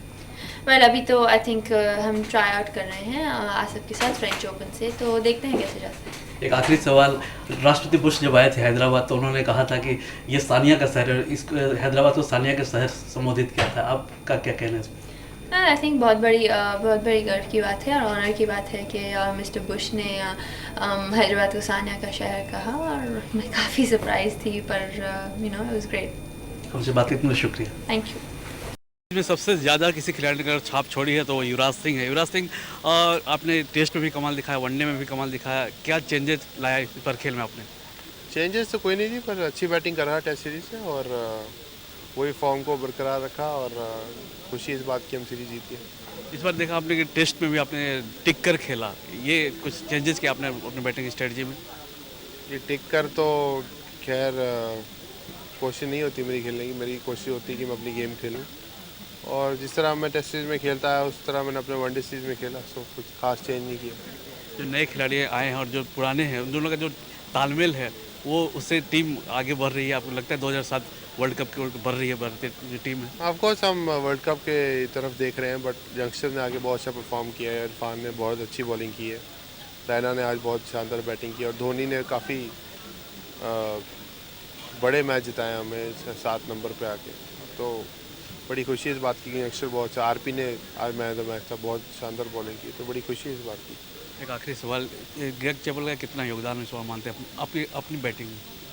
जी, जब से वो आए हैं मेरी बैटिंग में थोड़ी चेंजेस आए हैं, काफ़ी उन्होंने मेहनत की है मेरी बैटिंग पे, और मुझे काफ़ी कॉन्फिडेंस दिया उन्होंने और इयन फ्रेजर ने, तो बड़ा अच्छा लगा उनके साथ वर्क करके मुझे। इमरान खान के बुलावे पर पूरी टीम इंडिया लाहौर के बाहरी छोर पर बने शौकत खानम कैंसर हॉस्पिटल पहुंची। इमरान ने खिलाड़ियों को हॉस्पिटल का मुआयना कराया। कैंसर के मरीजों से मिलकर खिलाड़ी काफ़ी भावुक हो गए। सौरव गांगुली के चेहरे पर तो ये साफ पढ़ा जा सकता था। पल भर के लिए ही सही, मौत से लड़ रहे ये लोग अपने पसंदीदा खिलाड़ियों से मिलकर खुश हुए। इमरान को अपने इस अभियान में भारत से बहुत साथ मिला है। लोगों ने मदद की, हिंदुस्तान से फिल्म एक्टर्स आए, उन्होंने मदद की, इंडियन टीम ने मदद की, एक दफ़ा नहीं, एक से ज़्यादा दफ़ा। एक दफ़ा तो लॉन्च में मदद की, उसके बाद 1-2 उन्होंने चैरिटी मैचेस खेले। सुनील गावस्कर ख़ास तौर पे, उसके अलावा भी पिछले साल हमारे टेलीथॉन पे भी वो आए। तो ये सारा मिल मिला के एक आमिर खान ने इंडियन एक्टर ने ख़ास तौर पे पिछले साल बड़ा पैसा हमारे लिए रेज़ किया। इस मौके पर इमरान ने एक खुलासा भी किया। दुनिया के बेहतरीन ऑलराउंडर्स में शुमार रहे इमरान खान का कहना था कि 1992 विश्व कप उन्होंने सिर्फ इसी हॉस्पिटल के लिए खेला ताकि कुछ पैसे जमा हो सकें। उसके पहले उन्होंने क्रिकेट को अलविदा कहने का ऐलान किया था। आखिरी 2 साल क्रिकेट, 2.5 साल क्रिकेट सिर्फ कैंसर हॉस्पिटल के लिए इसलिए खेली कि अगर मैं क्रिकेट से निकल जाता और उस वक्त जो पैसे की इतने फंड्स की ज़रूरत थी और तब सिर्फ लोगों से पैसे इकट्ठे करने का तरीका ये था कि क्रिकेट की फील्ड पे जो कामयाबी होती थी उसको फिर मैं ट्रांसलेट करता था फंड रेजिंग में। इमरान खान कहते हैं कि यह अस्पताल उनके जीवन की सबसे बड़ी उपलब्धि है और इसके लिए पैसा जुटाने के लिए उन्होंने 2 साल ज़्यादा क्रिकेट खेली। वे भारतीय फिल्मी सितारों और क्रिकेट टीम का भी शुक्रगुजार हैं जो उनकी मदद करते रहे हैं। लाहौर से साजिद लाल के साथ संजय किशोर, NDTV इंडिया के लिए। बागे जिन्ना वो मैदान है जहां लाहौर का पहला टेस्ट खेला गया। भारतीय टीम के पहले पाकिस्तान दौरे के तीसरे टेस्ट मैच के गवाह इस मैदान ने भारतीय स्पिनरों वीनू मांकड़ और सुभाष गुप्ते की फिरकी देखी। दोनों ने मिलकर 12 विकेट लिए। पाकिस्तान की तरफ से मकसूद अहमद ने 99 रनों की पारी खेली। दरअसल ये मैदान पाकिस्तान में अंग्रेजी राज की विरासत का हिस्सा रहा। यही वो फुर्सत के वक्त क्रिकेट खेला करते थे। आज भी उन दिनों की याद लोगों को यहाँ तक खींच लाती है।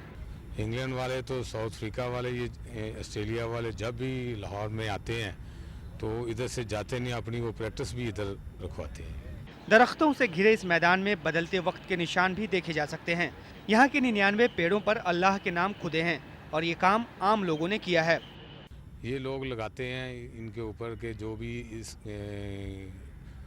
बाग में या क्रिकेट ग्राउंड में सैर करने आए वो ये पढ़े, अल्लाह को याद रखें और वो जो लगाने वाला इस नज़रिए से लगाता है कि मुझे इसका सवाब मिलेगा। बाद में लाहौर में बना गद्दाफी स्टेडियम वहां होने वाले बड़े मुकाबलों की पसंदीदा जगह बन गया।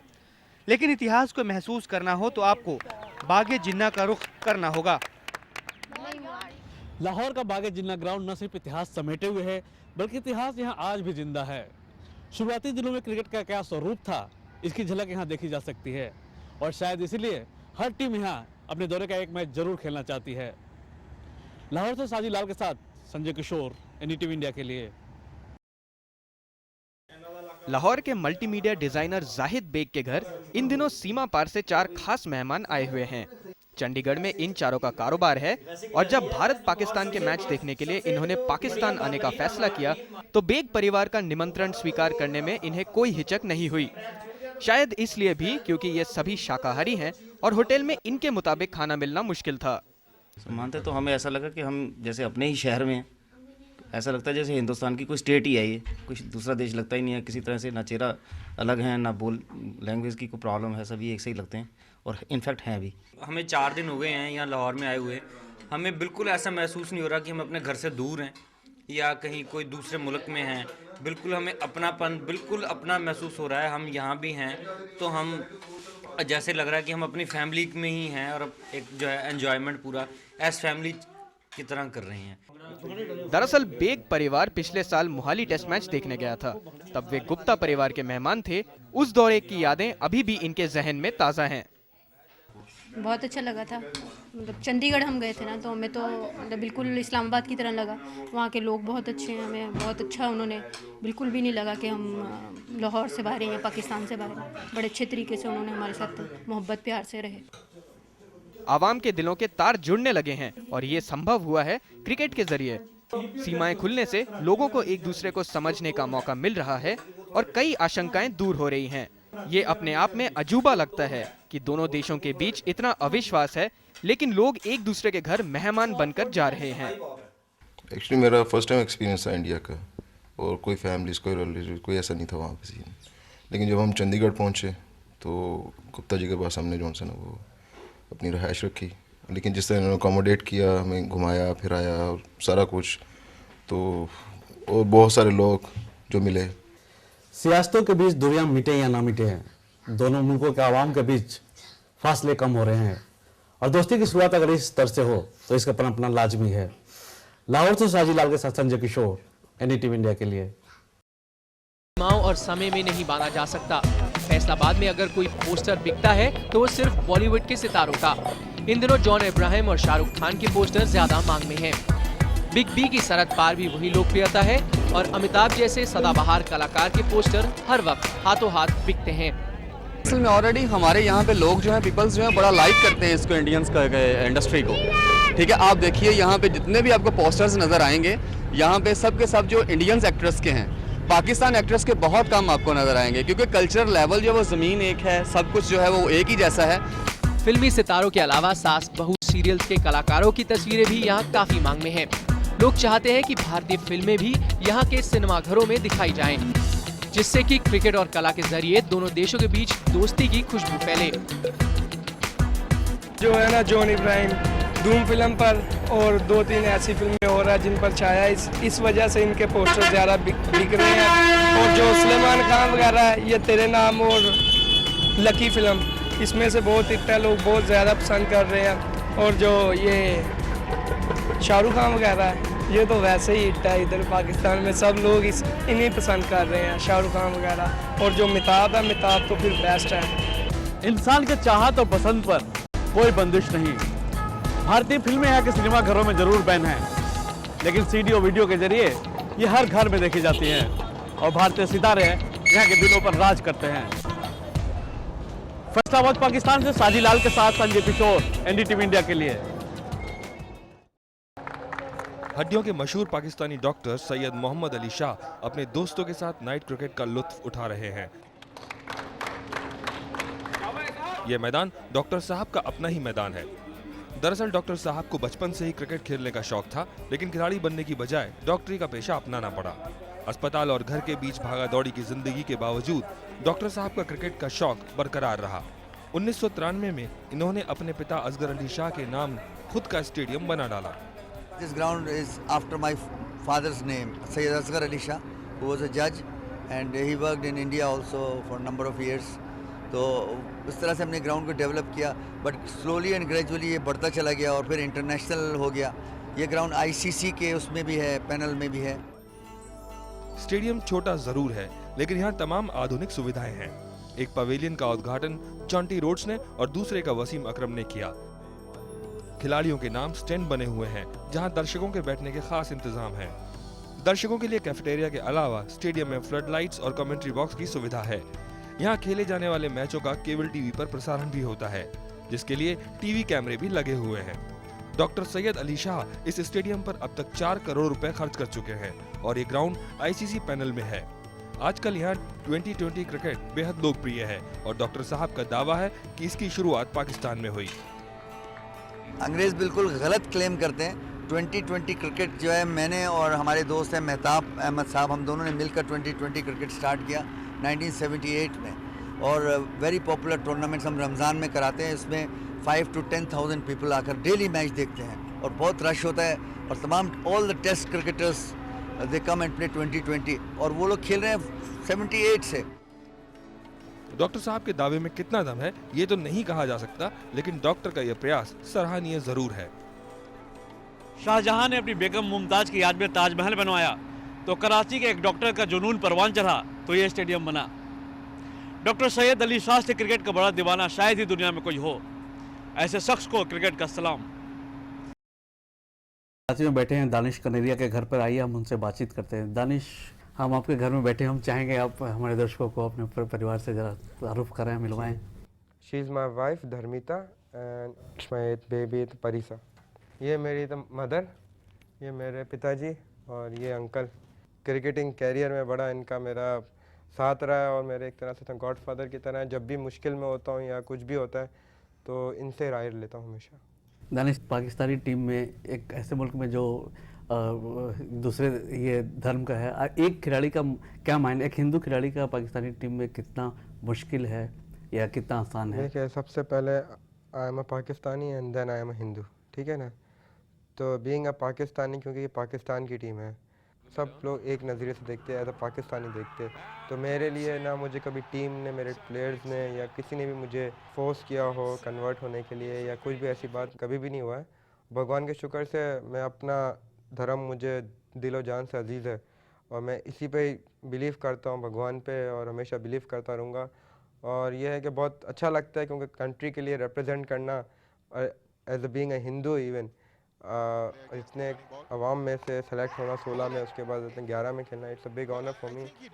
दानिश साहब, जब क्रिकेट शुरू किया आपने, उसके बारे में कुछ बताएं हमें, शुरुआत कैसे हुई? शुरुआत मैंने की अपने स्कूल से, सेंट पैट्रिक्स हाई स्कूल से पढ़ाई की मैंने, वहाँ से क्लास 6 से खेलना शुरू किया और एज अ लेग स्पिनर ही खेलना शुरू किया स्कूल से भी। And I used to play cricket day night whatever time. And तभी एक स्कूल में जब 9-10 में पहुँचा तो एक एम बनाया था कि पाकिस्तान को रिप्रेजेंट करना है।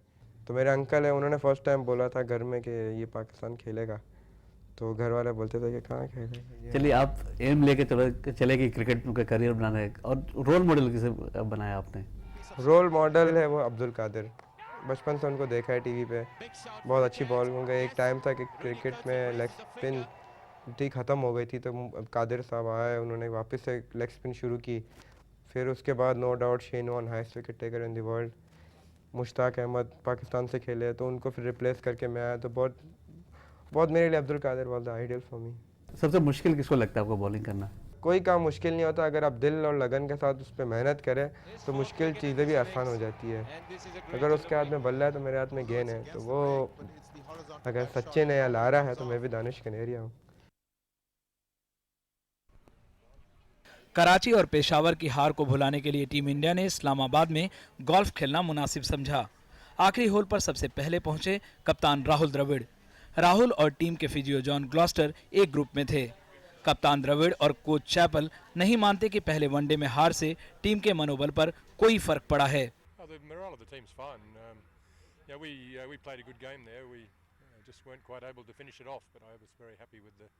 The way we played to get 324 in a one-day game is a good score. It just wasn't good enough on the day. But the boys are playing some good cricket, and the morale in the squad is very good. अच्छा game था, अच्छा cricket का एक अच्छा match था। काफ़ी close गया and में, हालांकि लास्ट मतलब 3 ओवर नहीं खेल पाए बैड लाइट की तरह, पर अच्छा क्रिकेट गेम था। Good to be part of that game of cricket, and I think the boys learned a lot from that, and hopefully इस जो अगले मैचेस होंगे उसमें उससे जो सीखा है हम इस्तेमाल करेंगे। कोच और कप्तान के साथ साथ मास्टर ब्लास्टर भी ग्रीन्स पर हाथ आजमाने पहुंचे। सुरेश रैना भी चिल आउट के मूड में दिखे। भारत और पाकिस्तान के बीच सीरीज का दूसरा मैच 11 तारीख को रावलपिंडी में होना है। फैसलाबाद में स्लो ओवर रेट के कारण टीम इंडिया पर लगे जुर्माने को लेकर राहुल ज्यादा परेशान नहीं हैं। सब कॉन्टिनेंट में अगर आप जैसे 300 के ऊपर जब स्कोर बनते हैं तो बॉल बहुत बाउंड्री लाइन पे जाते हैं और बाउंड्री के बाहर भी जाते हैं, तो बॉल को लाना पड़ता है। इन कंडीशन में कभी कभी थोड़ा मुश्किल हो जाता है, पर हमको पता है कि मतलब 50 ओवर 3.5 आवर में डालने हैं, तो पूरी कोशिश होगी कि हर वक्त हम कोशिश तो होती है, हर वक्त हम डिस्कस भी बहुत करते हैं कैसे जल्दी करें। पर इस मैच में भी हम 4 फास्ट बॉलर से भी खेल रहे थे। सचिन तेंदुलकर का टेनिस एल्बो ठीक हो गया है, लेकिन इसको लेकर वो हमेशा फिक्रमंद हैं। जॉन ग्लॉस्टर को इसकी जांच करते देख ये अंदाजा लगाया जा सकता है। पहले और दूसरे वनडे के बीच 4 दिनों का फासला है और भारतीय टीम ने पहला दिन गोल्फ खेलकर बिताया। शायद रिलैक्स होने का इससे बेहतरीन तरीका कोई नहीं, लेकिन आगे के मैचों के लिए भारतीय टीम नए सिरे से रणनीति बना रही है। इस्लामाबाद से सजीलाल के साथ संजय किशोर, NDTV इंडिया के लिए। सीरीज में नए खिलाड़ियों के प्रदर्शन से काफी संतुष्ट हैं। आज बातचीत करने के लिए हमारे साथ मौजूद हैं नए गेंदबाज श्रीसंत। कितनी अच्छी रही सीरीज आपके लिए? बहुत ही अच्छा लगा, भगवान का शुक्र है इतनी अच्छी मौका मिला है। और सबसे पहले मैं thanks to Chappell sir because he had so much of faith in me, and मैंने अपनी पूरी कोशिश किया है। हर दिन मैंने एक कोशिश यही था कि मेरा अच्छा करे, और I should be self satisfied man on the end of the day. कई बार जितनी अच्छी आपकी गेंदबाजी को उतने विकेट नहीं मिलेगा, मानते हैं सर? मानते तो है, मगर it's part of the game. मेरे को पक्का यकीन है कि जो भी होगा अच्छे के लिए होगा, मैं उसमें बहुत विश्वास करता हूँ, और शायद बहुत सारे विकेट मिलने वाले हैं, शायद इसलिए। पाकिस्तान से जो मैच होता है हमेशा प्रेशर में होता है, इस बार कोई प्रेशर फील किया आपने? बहुत प्रेशर था जब घर से आ रहे थे पाकिस्तान तो, मगर फिर भी I knew that it's going to be it's a big series, and मेरे को पता था कि जब पाकिस्तान के खिलाफ खेलते you will bring out the best in you. So it's an international match, even though let it be Pakistan और Australia, but you have to do your very best every day. क्या सीखने को मिला इस बार आपको टूर से? बहुत कुछ। मैंने सबसे पहले एक सीखा कि सेल्फ बिलीफ बहुत ज़रूरी है, और फिर persistence. I mean you should be persistent, and you should consider yourself very lucky playing for the country and being in the 11। मैंने यही सीखा कि यू शुड बी ज़्यादा और ध्यान देना चाहिए, you should not gate tensed that, and I am sure that it whatever happened for good. क्या यादें लेके जा रहे हैं? it's always मेरे को ये लग रहा है कि इतनी अच्छी विनिंग टीम के साथ रहा हो। पिछले बार जब इंडिया ने जीता वनडे सीरीज में तो मैं घर में था और इतनी एंजॉय किया, तो टीम के साथ रह के मेरे को बहुत बहुत अच्छा फीलिंग हो रहा है, बहुत सुपर। शुक्रिया, all the best. Nice, thanks. Dhoni के पीछे कौन? भारतीय कप्तान महेंद्र सिंह धोनी के अभ्यास पर पैनी और प्यार भरी निगाह रखने वाली ये है 16 साल की लीन। लीन धोनी की जबरदस्त फैन है और जहां जहां भारतीय टीम मैच खेलने जा रही है वो भी वहां पहुंच जाती हैं। उनके कैमरे में धोनी के हर अंदाज की तस्वीर है। अभ्यास के दौरान धोनी के हर शॉट्स को वो अपने कैमरे में कैद करती जाती हैं।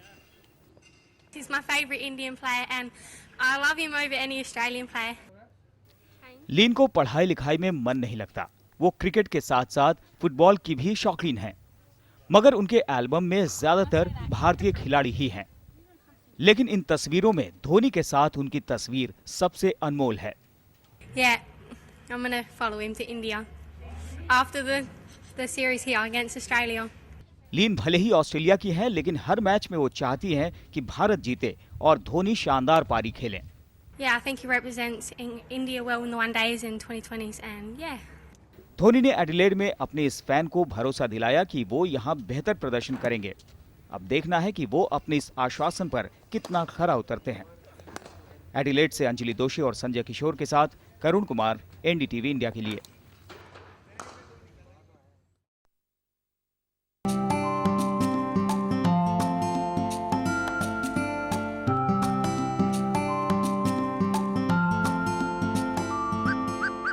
एडिलेड ओवल दुनिया के सबसे खूबसूरत स्टेडियम में गिना जाता है। इसके बैकग्राउंड में सेंट कैथेड्रल चर्च है, जो इसके इंग्लिश सभ्यता की झलक दिखलाता है।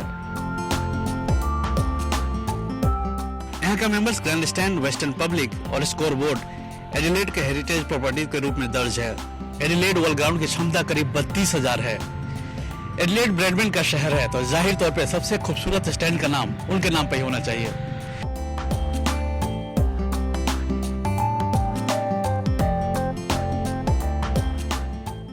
इसके अलावा 2 गुंबदनुमा स्टैंड भी हैं, जिसे चैपल स्टैंड कहा जाता है।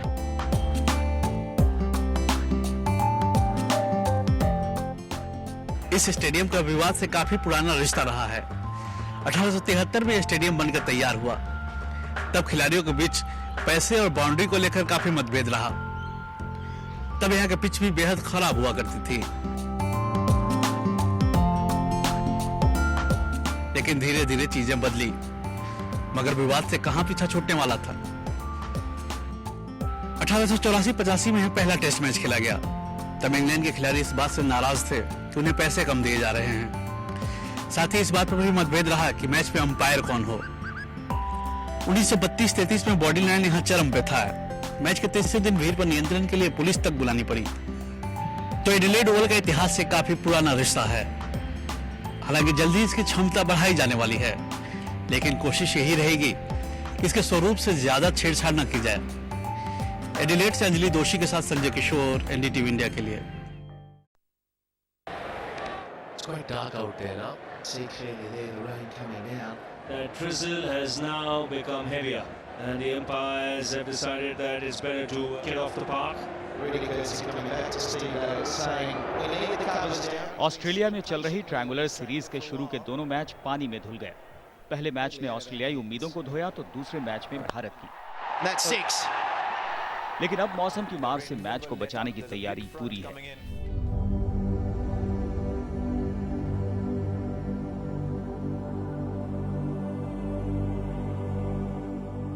यह है मेलबर्न का टेलस्टार डोम स्टेडियम, जिसकी छत को बारिश होने पर बंद किया जा सकता है।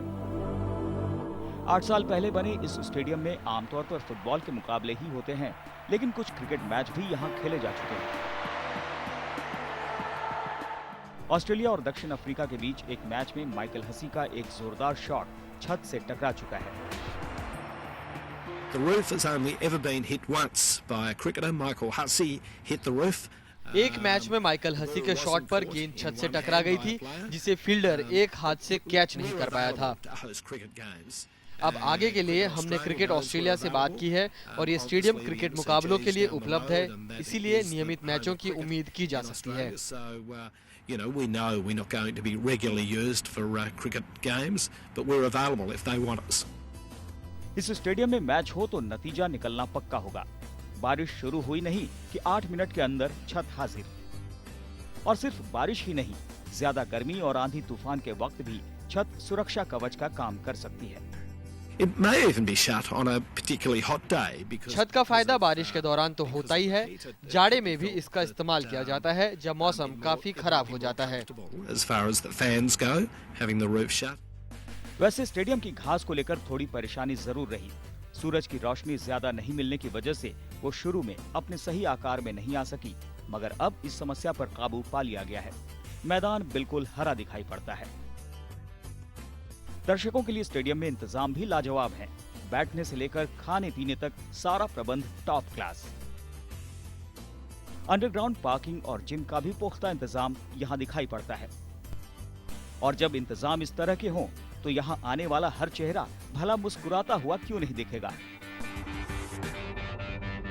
टेस्टर डो में डकवर्थ लुईस का डर किसी को नहीं सताता, चाहे वो मैच देखने वाले दर्शक हों या फिर टीमें। अगर आप यहाँ मैच देखने आ रहे हैं तो इस बात की तसल्ली रहती है कि कम से कम बारिश से मैच में खलल नहीं पड़ेगा। हालांकि यहाँ अब तक ज्यादा क्रिकेट मैच नहीं हुए हैं, लेकिन ये मैदान मेलबर्न क्रिकेट ग्राउंड को कड़ी चुनौती देने की कोशिश कर रहा है। मेलबर्न से अंजलि दोषी के साथ संजय किशोर, NDTV इंडिया के लिए। इस बस्ती के बाशिंदे शराब में नहाते हैं, शराब पीते हैं और शराब से ही कुल्ला करते हैं। आप सोच रहे होंगे इस इलाके में शराबी रहते हैं, लेकिन जनाब जरा ठहरिए और ये नज़ारा देखिए।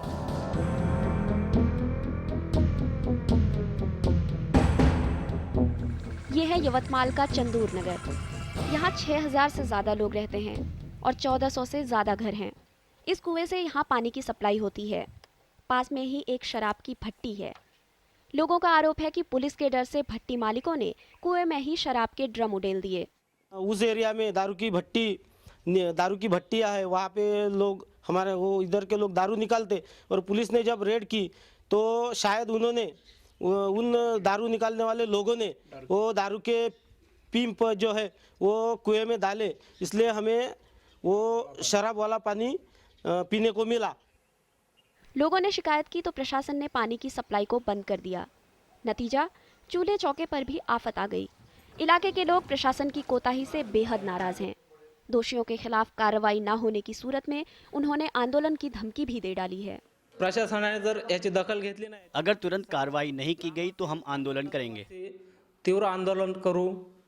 लोग शराब पीकर मदहोश होते हैं, लेकिन बिना इंतजाम के पानी से लोगों को महरूम रखकर प्रशासन ने साबित कर दिया है कि वो बिना पिए ही मदहोश है। यवतमाल से संजय शिंदे के साथ कंचन पंत, NDTV इंडिया के लिए।